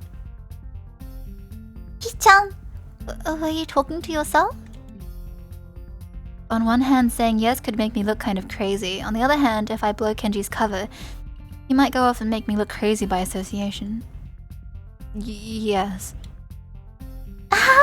That's okay. Don't be embarrassed, Hichan. I do it too sometimes when I'm alone. La la la. Nothing happened while I was gone? Absolutely nothing. It smells like grapes. I'm wearing grape-scented cologne. I lie brazenly and obviously. From her reaction, I'm going to assume that she knows I'm lying or thinks I have an abysmal sense for colognes. Since the can of grape juice I drank from is still right there, it's likely to be the former. Fortunately, she doesn't ask any follow-up questions. What are you two doing together? We had lunch together. Strictly business. A business lunch. I try to picture Misha in a suit having a business lunch with anyone. Somehow I just can't see it. What kind of business? You don't know? It's nothing. It's normal for one part of the student council to not know what the other is doing. Hey, don't nothing something like that. That isn't normal at all. In fact, it's bad. We're only 3 people. Yuko laughs nervously. She must be terrified. Misha says that you want to put posters in the library for the elections. Even though they are really far away, I guess it's okay. I didn't know that I could even decide those kinds of things. You can. Isn't that great? Aren't you happy? Yay, yay. Misha grabs Yuko's hands and forces her to clap joyously for herself. Yuko doesn't look very happy about learning that she has more responsibility and power than she previously thought. Hee-chan, since you're here, you can help me put them up. Pulling out a giant stack of posters from her bag, she cuts them in half like a deck of cards and passes me the slightly smushed half. Hee-chan had a really good idea. We can put some flyers inside books too. Then even if they try to ignore us, they won't be able to. They could even be spring-loaded. Misha tries her best to convey the same tone Shizune used. It sounds close to the real thing, and also a little menacing. She was probably kidding. I liked it. No, please, not that. A super ultra aggressive marketing blitz. We're going to start going door to door too. That's a terrible idea. Misha pouts in her best Shizune impression, fingertips tacking together rapidly in annoyance. Hee-chan, you think that every idea is terrible. Yeah, but that idea is too terrible. It's too terrible to ignore. I can't have that. Haha! Hee-chan, that sounds like a challenge. Mutiny, mutiny. Mutiny is bad. Don't fight. It's just a joke. Okay. Don't fight. The way Yuko sounds when she's trying to be firm makes me think of a kindergarten teacher. I suppose that makes her very persuasive in her own way. Putting up the posters is surprisingly hard simply because the library is already plastered with bulletin boards and flyers lining every couple meters, some of them in places so unlikely that I'd never noticed them before. Deciding which of them to peel off in favor of our own adds a lot of time to an otherwise simple job. By the time the bell rings to signal the end of lunch, Misha and I still have a sizable amount of posters left. As we leave, I decide to stick one right by the door. It must be one that Misha did. It has a little drawing of Shizune on the bottom.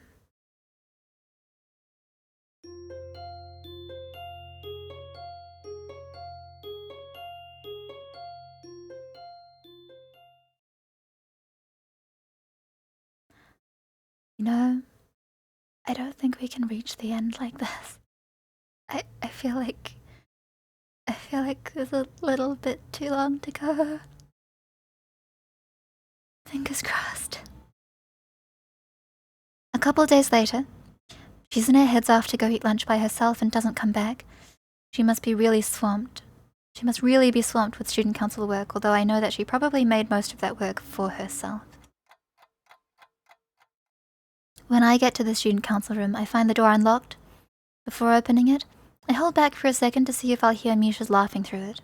Nothing. I'd almost take that as a sign that no one's in, but Shizune wouldn't leave the door unlocked in that case. She's at her desk, sleeping in her chair with her arms folded over her chest. What a stiff pose. If it weren't for her eyes being closed, there would be no way to tell that she was asleep. In fact, I can't even be sure that she's asleep now. Normally I'd tap a desk to wake anyone else up, but it wouldn't work with her. I immediately start thinking of tricks I could play on her if she's sleeping. It's disappointing that my train of thought goes in those kinds of directions. Hello, good afternoon. She signs one greeting with each hand. It's really confusing. Hey, what were you doing? Secretly slacking off? Shizune smiles but lowers her head to conceal it and tries her best to look annoyed instead. Don't just stand there, it makes me nervous if I'm sitting down and you're not. I take a seat in the nearest chair while Shizune pauses to adjust her glasses on the bridge of her nose like she's fine-tuning an instrument. Why are you so far away? Does that make you nervous too? Pursing her lips, Shizune doesn't look too amused at my taunting her. I had some free time, so I thought I would drop by and see if you were still busy. You want to help me? Yeah. Too bad. I'm grateful, but it's not necessary. I just finished the last of it, and now everything that needed to be done is done. So formal. Misha was just as businesslike yesterday. Are you both getting serious for official student council business? I'm always serious, like the student council candidates should be. That was fast. From zero to immediately criticizing people who aren't even her colleagues yet before I've had the chance to stretch my legs. At least the presidents. They need initiative, then maybe they can motivate everyone else, or at least strong-arm them along. But even though there's a bunch of them, they're also wishy-washy. There's no one running for vice president. Excuse me. So they all want the big prize, but none of them have the right drive for it. And then the treasurers are always so flaky. I've decided to use my power to just eliminate the position. Wait a sec, please. Can you even do that? I don't think it works that way. It is how it is. With that, Shizune stares grimly into the distance, rubbing the frame of her glasses. That doesn't answer the question, future dictator. Disappointed. They should want me out of here faster because they want the job, or at least disagree with me for having the job. If I can't mobilize a bunch of student council wannabes for either reason, all my work will have been for nothing. If they're going to be so slow about it, I'll just hold on to my office as long as possible. Shizune punctuates the sentence with a snap of her fingers, creating a sound as sharp as a gunshot. I wonder if she knows how loud she can do that. It's definitely an attention grabber, so I can only see it as invaluable to her mute. She might have practiced it because of that. All of it, huh? It's too harsh. I always thought this is the real test. Leaving a lasting impression is important. That's why I don't build sandcastles. They crumble when you leave. Maybe, but if I see an especially neat one, I still think it's impressive. I'll say it's impressive. I kind of admire you, so to me it wasn't for nothing. She tugs at her glasses as if she wants to take them off, smiling wryly. Sorry. I was careless and something selfish slipped out. I've always wanted to stand at the top. It didn't matter what it was as long as I was the best at it, and understood it completely, and made it my own. Like when you hear a song and dream of being a musician, or see a plane and wish you could be a pilot. Have you ever had a dream like that? Yeah. The first time I played soccer, I wonder if maybe I could ever get good enough to wow people. It was just a fantasy, though. As soon as I saw the gap between me and people with real talent, I put those dreams behind me. Well, with my heart the way it is, I can't play soccer anymore anyway. Do you still have dreams like that? No, they're unrealistic. I realized it very quickly. There's always someone better. A nostalgic expression crosses her face. She looks oddly mature right now, as if the days of competing vigorously against others for supremacy are long behind her. Of course, I know that nothing could be further from the truth. Just last week, she wanted to see which one of us could blow the biggest bubble with a piece of gum. It could be that she was even worse when she was younger. A terrifying thought. I liked that. But there was always someone better. When someone greater than me would appear, I'd get so excited. I'd want to challenge them. Even though in the end they would usually turn out to be better and I would be left in awe, there are some people who are on a different level completely. After a while, I got jealous. I wanted something like that for myself. Is that what the student council is? The thing just for you? No. Even though it feels like that sometimes, that wasn't why I decided to do it. That is another story entirely. But I like being student council president. Even if the work is hard and I'm always biting off more than I can chew, that is what keeps it exciting. People at the top shouldn't be able to be comfortable all the time anyway. You sound like a farmer. Although they wouldn't suit her, Shizune would look cute in overalls and a straw hat. So if that was the reason, if that wasn't the reason, why did you run for the job? I didn't, but afterwards I decided to stick with it anyway. I wanted to be the student council president because the old student council is stupid. And I want to stir people up so they'll be able to say, that was interesting, today was interesting. That kind of thing. Memorable experiences. I'm happy because I think we succeeded, you and Misha and me. I have a selfish desire too, though. At first it was something I thought would only be a nice bonus, but I've gotten greedy. That is why it would make me happy if the elections go smoothly. It would be the only way I could say that my wish was granted. What is it then? It's a secret. Sensing that I might not be ready to let such a weak dodge slide by so easily, Shizune quickly waves down any attempt at a follow-up, embarrassment coloring her face. It's something she wants to keep to herself only because it's too silly to do otherwise. I start to feel a pang of hunger and check my watch. It's earlier than it looks, too early for dinner. Do you have any kind of food at your desk? For a second it looks like the question confuses her, but she recovers quickly. Desks are for supplies. Food is supplies.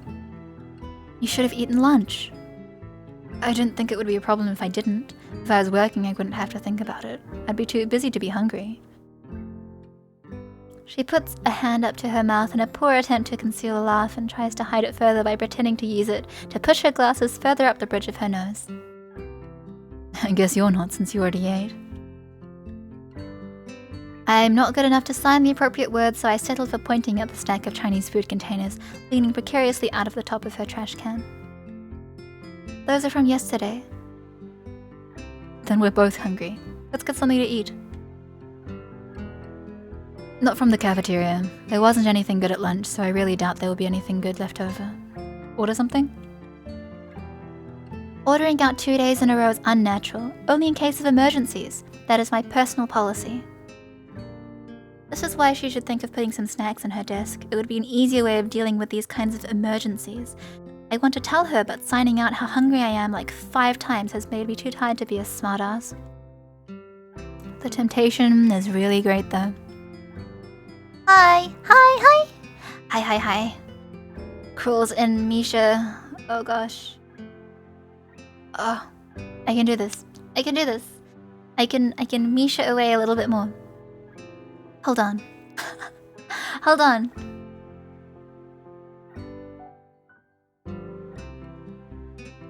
Misha's supposed to sound cute, but I just sound so gremlin all the time.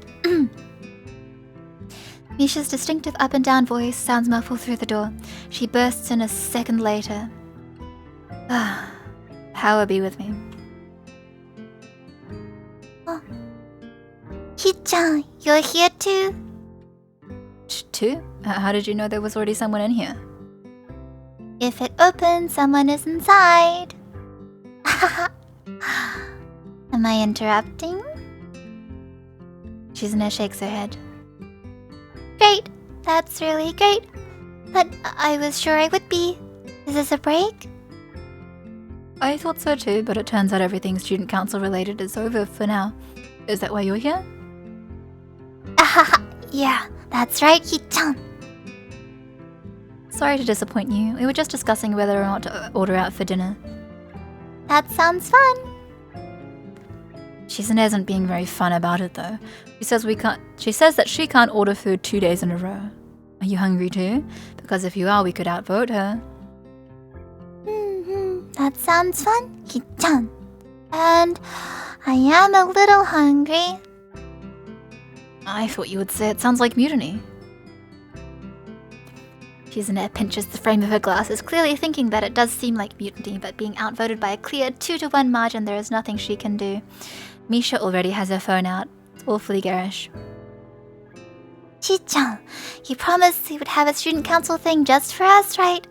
Right. This can be it. Shizune only shakes her head. The last party she'll be able to attend as Yamaku's student council president is too special to her to put that label on our spur-of-the-moment early dinner. Well, I'm sure the real thing will be just like this. A meal like any other with the 3 of us. After we finish eating and clean up, I say goodbye to them and head to my dorm. Although I don't feel particularly tired, I think I'll just go straight to sleep tonight. If I were back home, my mum would nag me not to go to bed right after eating, but what she doesn't know won't hurt her. I take a look at the clock as soon as I get in and realize that it's a lot later than I thought. It also feels a bit silly checking the clock when I have a phone and a wristwatch. Oh, I take off my watch and hold it in one hand, while holding my phone in the other. It makes me feel powerful and stupid. I try unsuccessfully to go to sleep, and I'm glad when someone interrupts me by knocking on my door after only a few minutes. I figure that it couldn't be anyone but Kenji, which is why I'm surprised when it ends up being Misha. Hi, Hichan. You don't look happy to see me. No, I'm just kind of surprised. Did Shizune remember something that she wants me to do after all? It's late, but, whatever. I guess it's good that I didn't change. Nope. I just thought I'd follow you back, Hichan. For fun? No, of course not. It's because she wants to talk. It must be about something important and something she doesn't want Shizune to know about. Do you want to come in? Yeah, thanks, Hichan. She walks in and immediately takes a seat in the chair, the natural thing to do, but I'd expected her to sit on the bed. Hichan. Misha frowns harshly, arms folded over her chest. It's like she's trying to play a grim interrogator. All that's missing is the mustache and the dangling, flickering light bulb on a string. Did you make Hichan sad? What do you mean? When I went to the office today, Hichan couldn't hear me coming. That's why. When I opened the door, I saw a really confusing expression on her face. Hichan looked happy and sad, and I wanted to know why. Well, it wasn't because of me. I didn't even see it. I think she's depressed that she won't be student council president anymore in a few months. When I asked Hichan about it, she said that it was okay. That's meaningless. Shizune would say that, but it's ridiculous to think that she would let it go that easily. I mean, there are times when she'll want to fight me over the last apple or chocolate milk or whatever, and that's stuff that doesn't even matter. Chocolate milk is important. Okay, it is. Don't get mad. But not as much as student council is to her. You wouldn't just wave it off so easily. You're right. I thought that this was supposed to be an interrogation, but it appears Misha has already forgotten about it. But I don't want Hichan to lie to me to make me feel better. Most people don't know how serious Hichan is and think she's just putting on a show. I'm happy that you understand her, Hichan. It's obvious, especially with how she talked about it today. Misha leans in closer with interest, resting her head on her palms. Really? What did she say? They're close enough that I don't think of how much she is prying.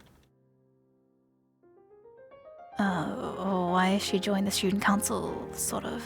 She started, but then decided some stuff should just stay classified. And signed, it's a secret, so... I guess that's what she told me. It's a secret. Well, if someone tells you they have a secret, you can sort of call that a secret by itself, Hichan. Just like how, according to you, luck is a skill? It can be. Be careful, not so loud. Why, Hichan? You're gonna wake up half the people in the building, and on top of that, dorms aren't co-ed. Hichan, are you thinking something dirty? Stop being weird. If you are, it's okay, I think. Hearing that makes me realize how easy it's been for me to talk to Misha all this time. That I would have been able to go this long without feeling the need to be on guard. This is the first time I have. I feel sad, Hichan. It's funny. The happier Hichan gets, the more depressed I feel. Even though I should be happy for Hichan. I still am, but I can't talk about my problems with her. Why not? Just like Hichan can't talk about her problems to me. It's the same thing, Hichan. If we have that kind of problem, then I'm not sure anymore what I should do. I wonder if I'm a bad friend.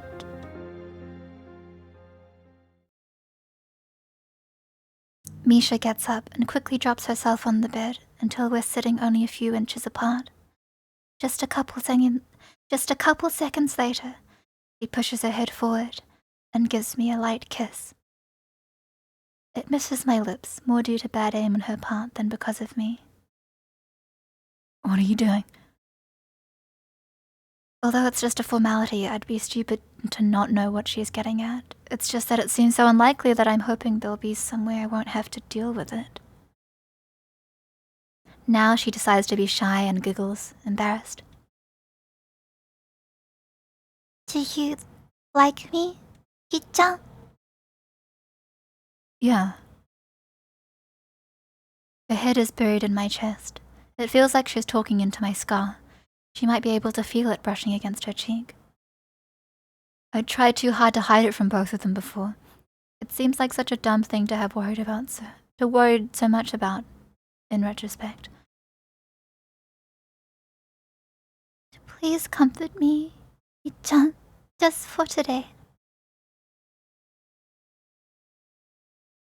So, I considered...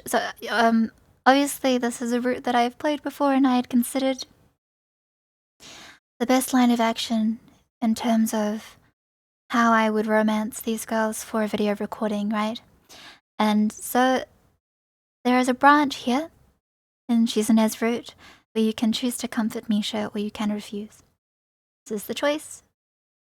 And to make it onto Shizune's true ending, you must refuse her here. And I was considering, do I just botch everyone's good end so that if you are curious about it, you just gotta go play? Or do I play through the good end, play through the true end, and let you see? And in the end, I just thought that we should keep it true.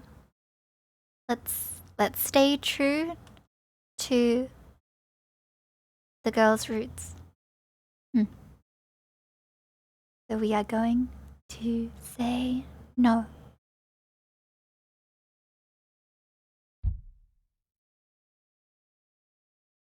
Before I can answer, she pushes her whole weight against me, and it unbalances me enough to send us both onto the bed. If I don't answer quickly, then the situation will only become more precarious. I know that I should never have let things get as tangled as they already are. So even though it isn't the most tactful way to refuse her, I push her off of me. Misha falls backwards onto the sheets, so softly that it seems like she barely fell at all. Eyes closed, she stays like that for a while before getting up with a hollow laugh. Alright, Hichan. I'm sorry.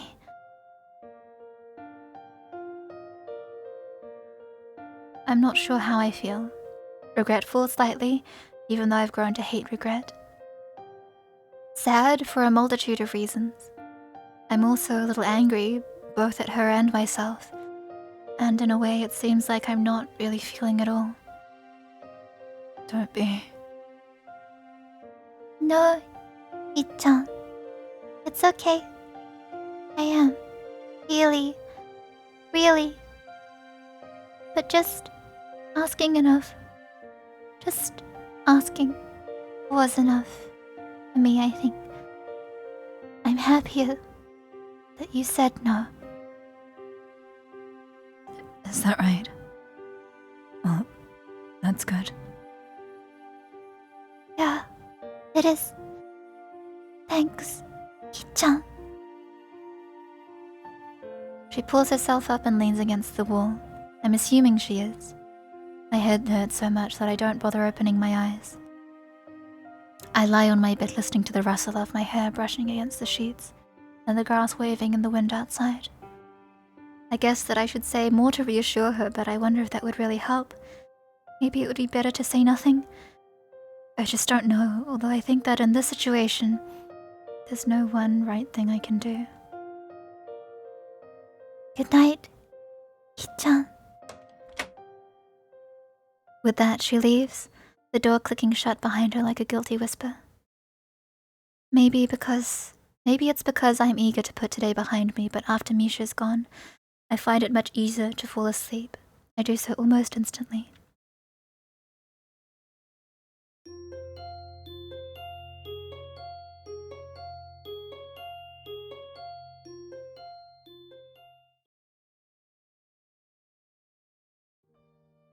The following morning, I wake up thinking that most of my time is going to be spent trying to avoid Shizune and Misha. What happened last evening still makes me feel uneasy. I thought that sleeping on it would help alleviate that feeling. I feel like an idiot for believing it would be that easy. I think about whether or not Misha might feel the same way. If so, she probably won't show up to school today. I'd consider doing the same, but it would be pretty suspicious, and staying inside all day in fear doesn't appeal to me. It never really has. Like I thought, Misha isn't in class this morning. Shizune is, but today is a busier day than most, so she gives her all concentrating on her classwork, and that means there's little idle time for her to start up a conversation with me. I'd grown so used to seeing Shizune and Misha together that I hadn't realized until yesterday just how much that hasn't been the case lately. And it's a shame because the empty seat next to her reminds me that they're a pair. So yesterday is something I'll take to my grave. If I feel this way about it, I wonder how Misha must feel. Just as regretful? When she came on to me, she was more depressed than sexy to start with. I can only imagine how much worse it would be now. Thinking about it like that, I want to see her again, but only half-heartedly. The other half of me is still terrified, even though I hate to use that word. It makes me feel ashamed, but I'm sure it's the only way to describe myself right now. I spend the next couple periods in the library, not in the mood to sit in classes for the rest of the day, but unwilling to walk back to the dorms. While I'm lazily flipping through the pages of an uninteresting historical fiction novel, Shizune drops herself into the chair across from me, pouting. I think it's sort of pointless to come to school and then skip every class. Sorry. At least tell everyone that you're sick. I'm just not feeling it today. Yesterday I was fine though. Tomorrow I'll probably be fine. Taking a sick day in the middle of the week is just too suspicious. That 24-hour flu thing... Oh, whoops. It's not suspicious. It is. I turn back to my book, but Shizune gently pulls it down in contrast with her expression, which straddles the line between concern and anger. Is something wrong? What? Is something bothering you? Because you're acting a little suspicious today, in a different way. If there is, just tell me, or I'll be mad. I'm not good at reading people. What a ridiculous thing to say after picking up my mood so easily. She's only half kidding, but there is some truth in it. After all, she can't hear tone, and has to rely on reading to communicate with others. It's as if you could only have conversations with someone through text messages. That has to mess with you in some way. It's probably why she stares so intently at people in order to gauge their reaction. Or maybe it's why she pushes people so hard to get them to react. I've thought about it before, but it's too hard to say for sure what Shizune's exact motivations are for anything. So I wonder how much of that was a joke. Sometimes it's easy to tell. This time, it isn't. Assuming it wasn't a joke. I can't tell her anyway. Because it's sign language, there is enough time to collect myself and lie effectively. Nothing. I've just been thinking a lot about the student council's future lately. I believe Misha's doing the same. Well, in her own way. So am I, but she isn't here today. I wish she would have let me know something, because I might need her help later today. Yours too, unless you're busy. I'm not. Thank you. I feel like I'm losing a lot of people close to me lately. I can't think of a good way to respond to that. Something reassuring and confident, telling her not to worry. I'm here for you, I'm not one of those people. Then who is? And it seems so forced. I manage a wave of my hand that seems extremely callous as soon as I do it. You shouldn't feel that way. I might be just a little sick, not enough to go through the trouble of making it official. It's just easier for me this way. It's the wrong way. I've heard the hard way and the right way are usually the same thing, so it's not a big stretch to say that the opposite is true. Well, fine. If you say you're all right, that's good enough for me. Wait. You asked me, so I'm turning it around. Is everything okay with you? Yes. She signs it without a moment's hesitation. After that, Shizune waits to see if I'm going to follow up on it. I don't, and she leaves. I feel like an idiot for not going further, even though I think it's better that I didn't. I've been in the library for quite a while and decide to go up to the roof for a change of pace. A fresh breeze hits me the second I open the door. This is really my favorite area of the school, I think. Then I see that I'm not the only one here. I can see a girl with bubblegum pink hair in front of me. Her back is to me, but I don't have to see her face to know who it is. I'm sure Misha is the only person in the world with hair like that. I get the feeling that I've stumbled on her at a bad moment. She obviously wants to be alone, and I wonder if she hasn't noticed my presence. If so, I'll leave right now, but she has and turns to face me. Oh, Hee-chan. I thought someone was behind me, but didn't think it was going to be you. This time, you surprised me. If she's referring to her habit of sneaking up behind me and asking me to guess who it is, I've never been surprised by that. I'm surprised too. But this is good. I had something I wanted to talk to you about anyway. Not that. What's going on between you and Shizune? She won't tell me, so I'm asking you. Because you're easier to get an answer out of, since the same sign language that gives me the leeway to lie to her gives her a cushion against my questions so that she can more easily brush them off. When she hesitates, I push her harder. Give me an honest answer, please. It's complicated, Hee-chan. It's because of something that happened a long time ago. I thought I could just forget about it, but it's really hard. So, that and graduation coming up made me want to spend more time with Hee-chan. But Hee-chan is always busy now. So, we've been fighting. But I'm tired of it now. Because I like Hee-chan. So do I. No. I know you like her, Hee-chan. I mean that I like Hee-chan in the same way. I want her to be my girlfriend. Misha closes her eyes, like a condemned criminal confessing the last of their sins in front of the executioner. It only makes it harder for me to think of a response, and I know I have to give one. I see. I never knew. I didn't really want to come to this school, Hee-chan, but it sounded interesting, and even if everyone hated me, at least it felt like they would leave me alone. I was learning sign language, but wasn't very good at it. Hee-chan was trying to get people to join the student council because it was only her and Lily. Then she came up to me. I couldn't understand her at all.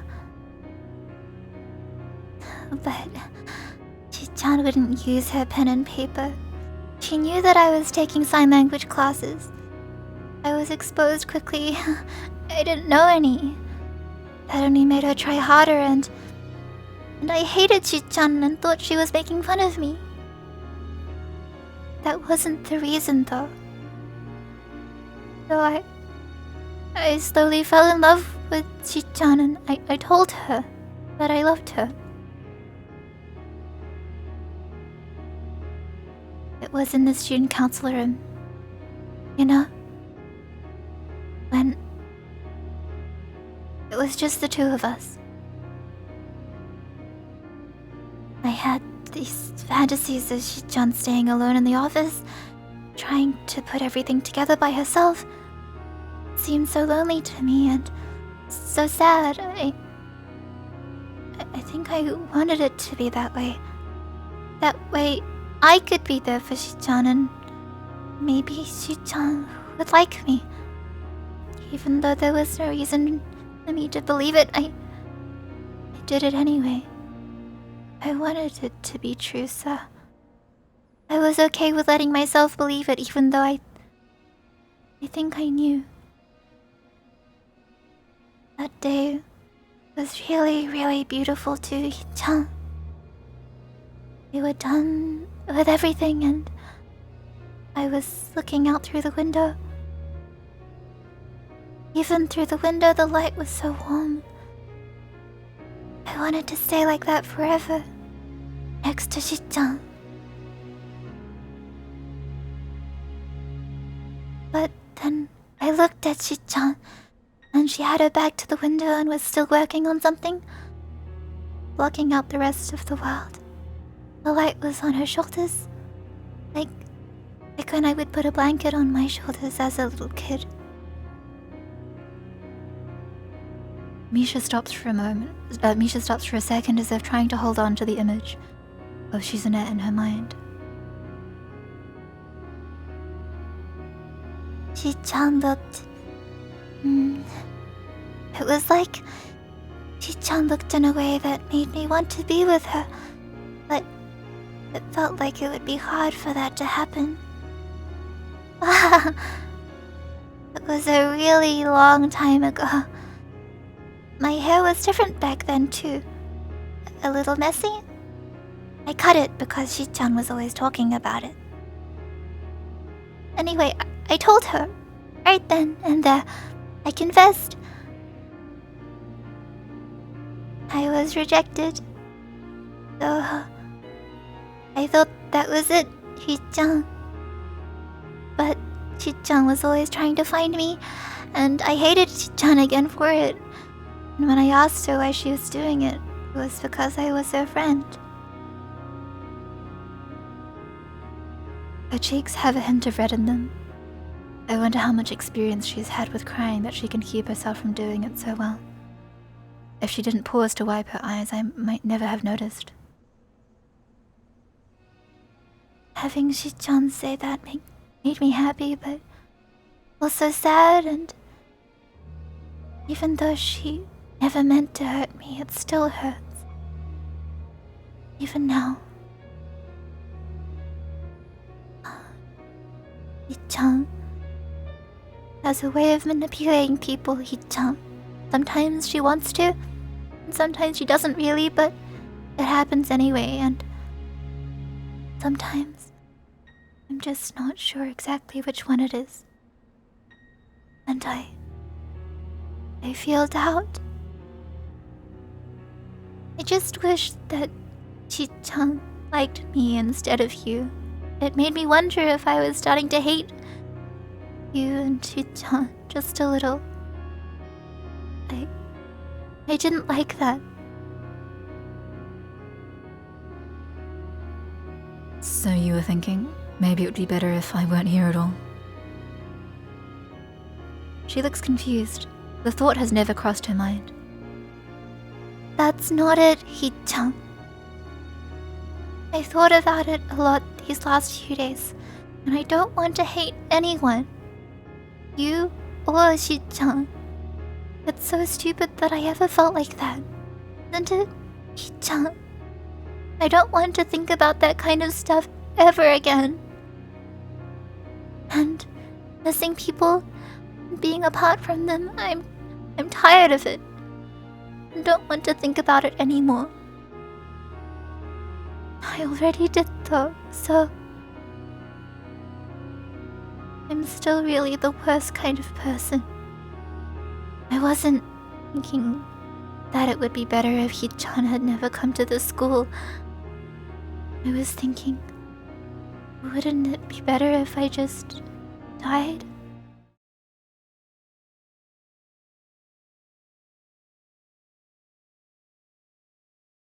Misha presses herself harder against the fence at her back, as if hoping to slip right through it. Without really thinking about it, I grab her hand. My reflexes are terrible, and I manage to only grasp onto a few of her fingers, but it's unimportant. Sorry, it's just that you said something pretty weird just now. Yeah, I guess that's right, Hichan. Yeah. Do you want to know what I think? Shizune is the type of person who won't let anyone close to her except on her terms. It's frustrating, sometimes it's even infuriating. That probably would have bothered me when I was in the hospital and anyone who shut me out was dead to me. I'd forgotten all about it until recently. I got a letter and it was all about that. I was mad. I thought, how can you accuse me of closing myself off from everyone and giving up? Isn't that what everyone else did to me? What else am I supposed to do? What can I do? Yeah. Even now I know that's how it happened, but she was right too. I did close myself off. So I made up my mind that I'm not going to let that be the case ever again. The hospital? Chan, is that what those pills are for? Just listen, please. Shizune is the opposite of how I was. She's always wanted to draw people closer to her. That's the only reason Shizune was interested in me in the first place, I think. And I think I was determined to not let that happen, in a way. Misha casts her eyes downwards, understanding perfectly. I never realized how hard that can be. And now I feel like I'm going to return the favor, even if it takes twice as long. I already learned a second language just to get this far. It wasn't as hard as I thought, but it was definitely hard. Sometimes I felt like I was clawing my way up a mountain with how my hands hurt. And you did the same thing. And it was for the same reason, wasn't it? That's really amazing. Which is why it makes me sad and a little angry that you would say a stupid thing like that. That's just what I believe anyway. The shoulders slump, and Misha almost slides to the floor like she's drained of all energy. You're too dramatic, Hichan. She says while looking away, turning her head, almost as if she wants to look out at the school grounds but not turning it enough to do so.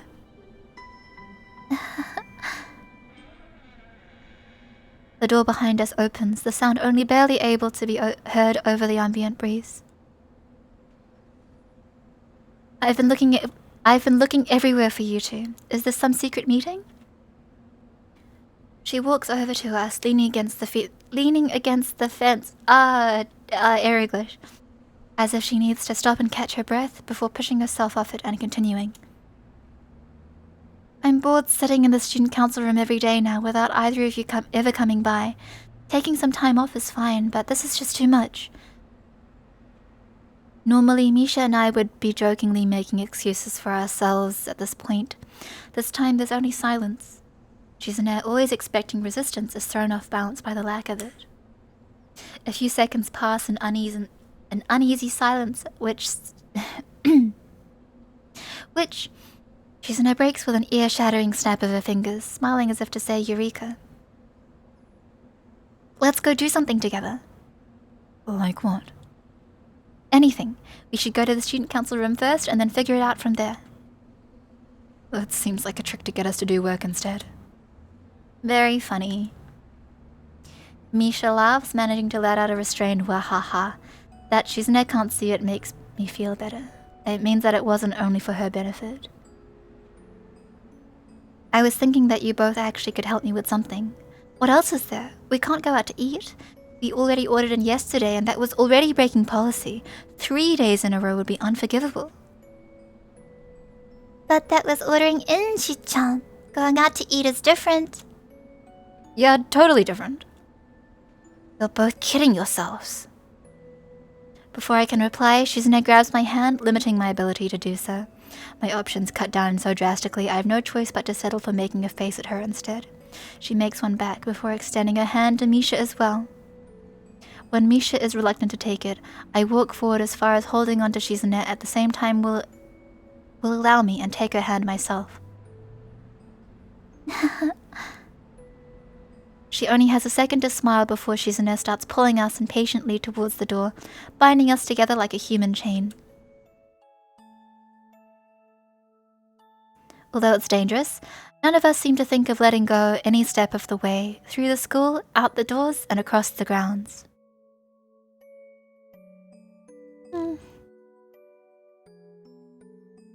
This feels familiar, as if we've walked like this before, the three of us hand in hand.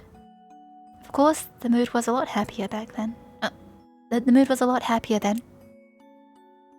I can see the lingering sadness on their faces, and it makes me wonder if anything has really changed, if this is all just a distraction or not. But I think it's just me slipping back into being cynical because of the moment. It's a start.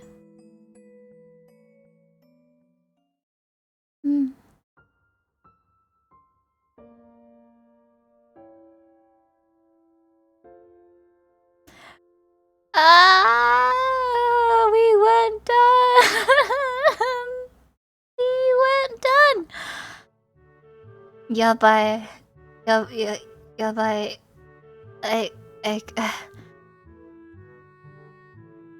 Darn it. I know that there's only a hop and a skip away from the end, but I don't think we can make it. Oh, my poor kids. Okay, no, I'm gonna perish. I'm gonna perish. So no, so close. Gosh. Well, that's been 2 hours of heavy character development. They have a lot going on, honestly, so...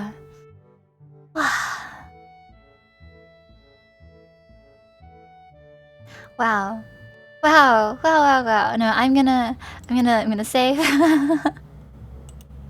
I'm gonna save, and we're gonna get back to this. We're gonna get back to this. Many thanks for your patience always, and sorry that this isn't the promised end. Next time, fingers crossed.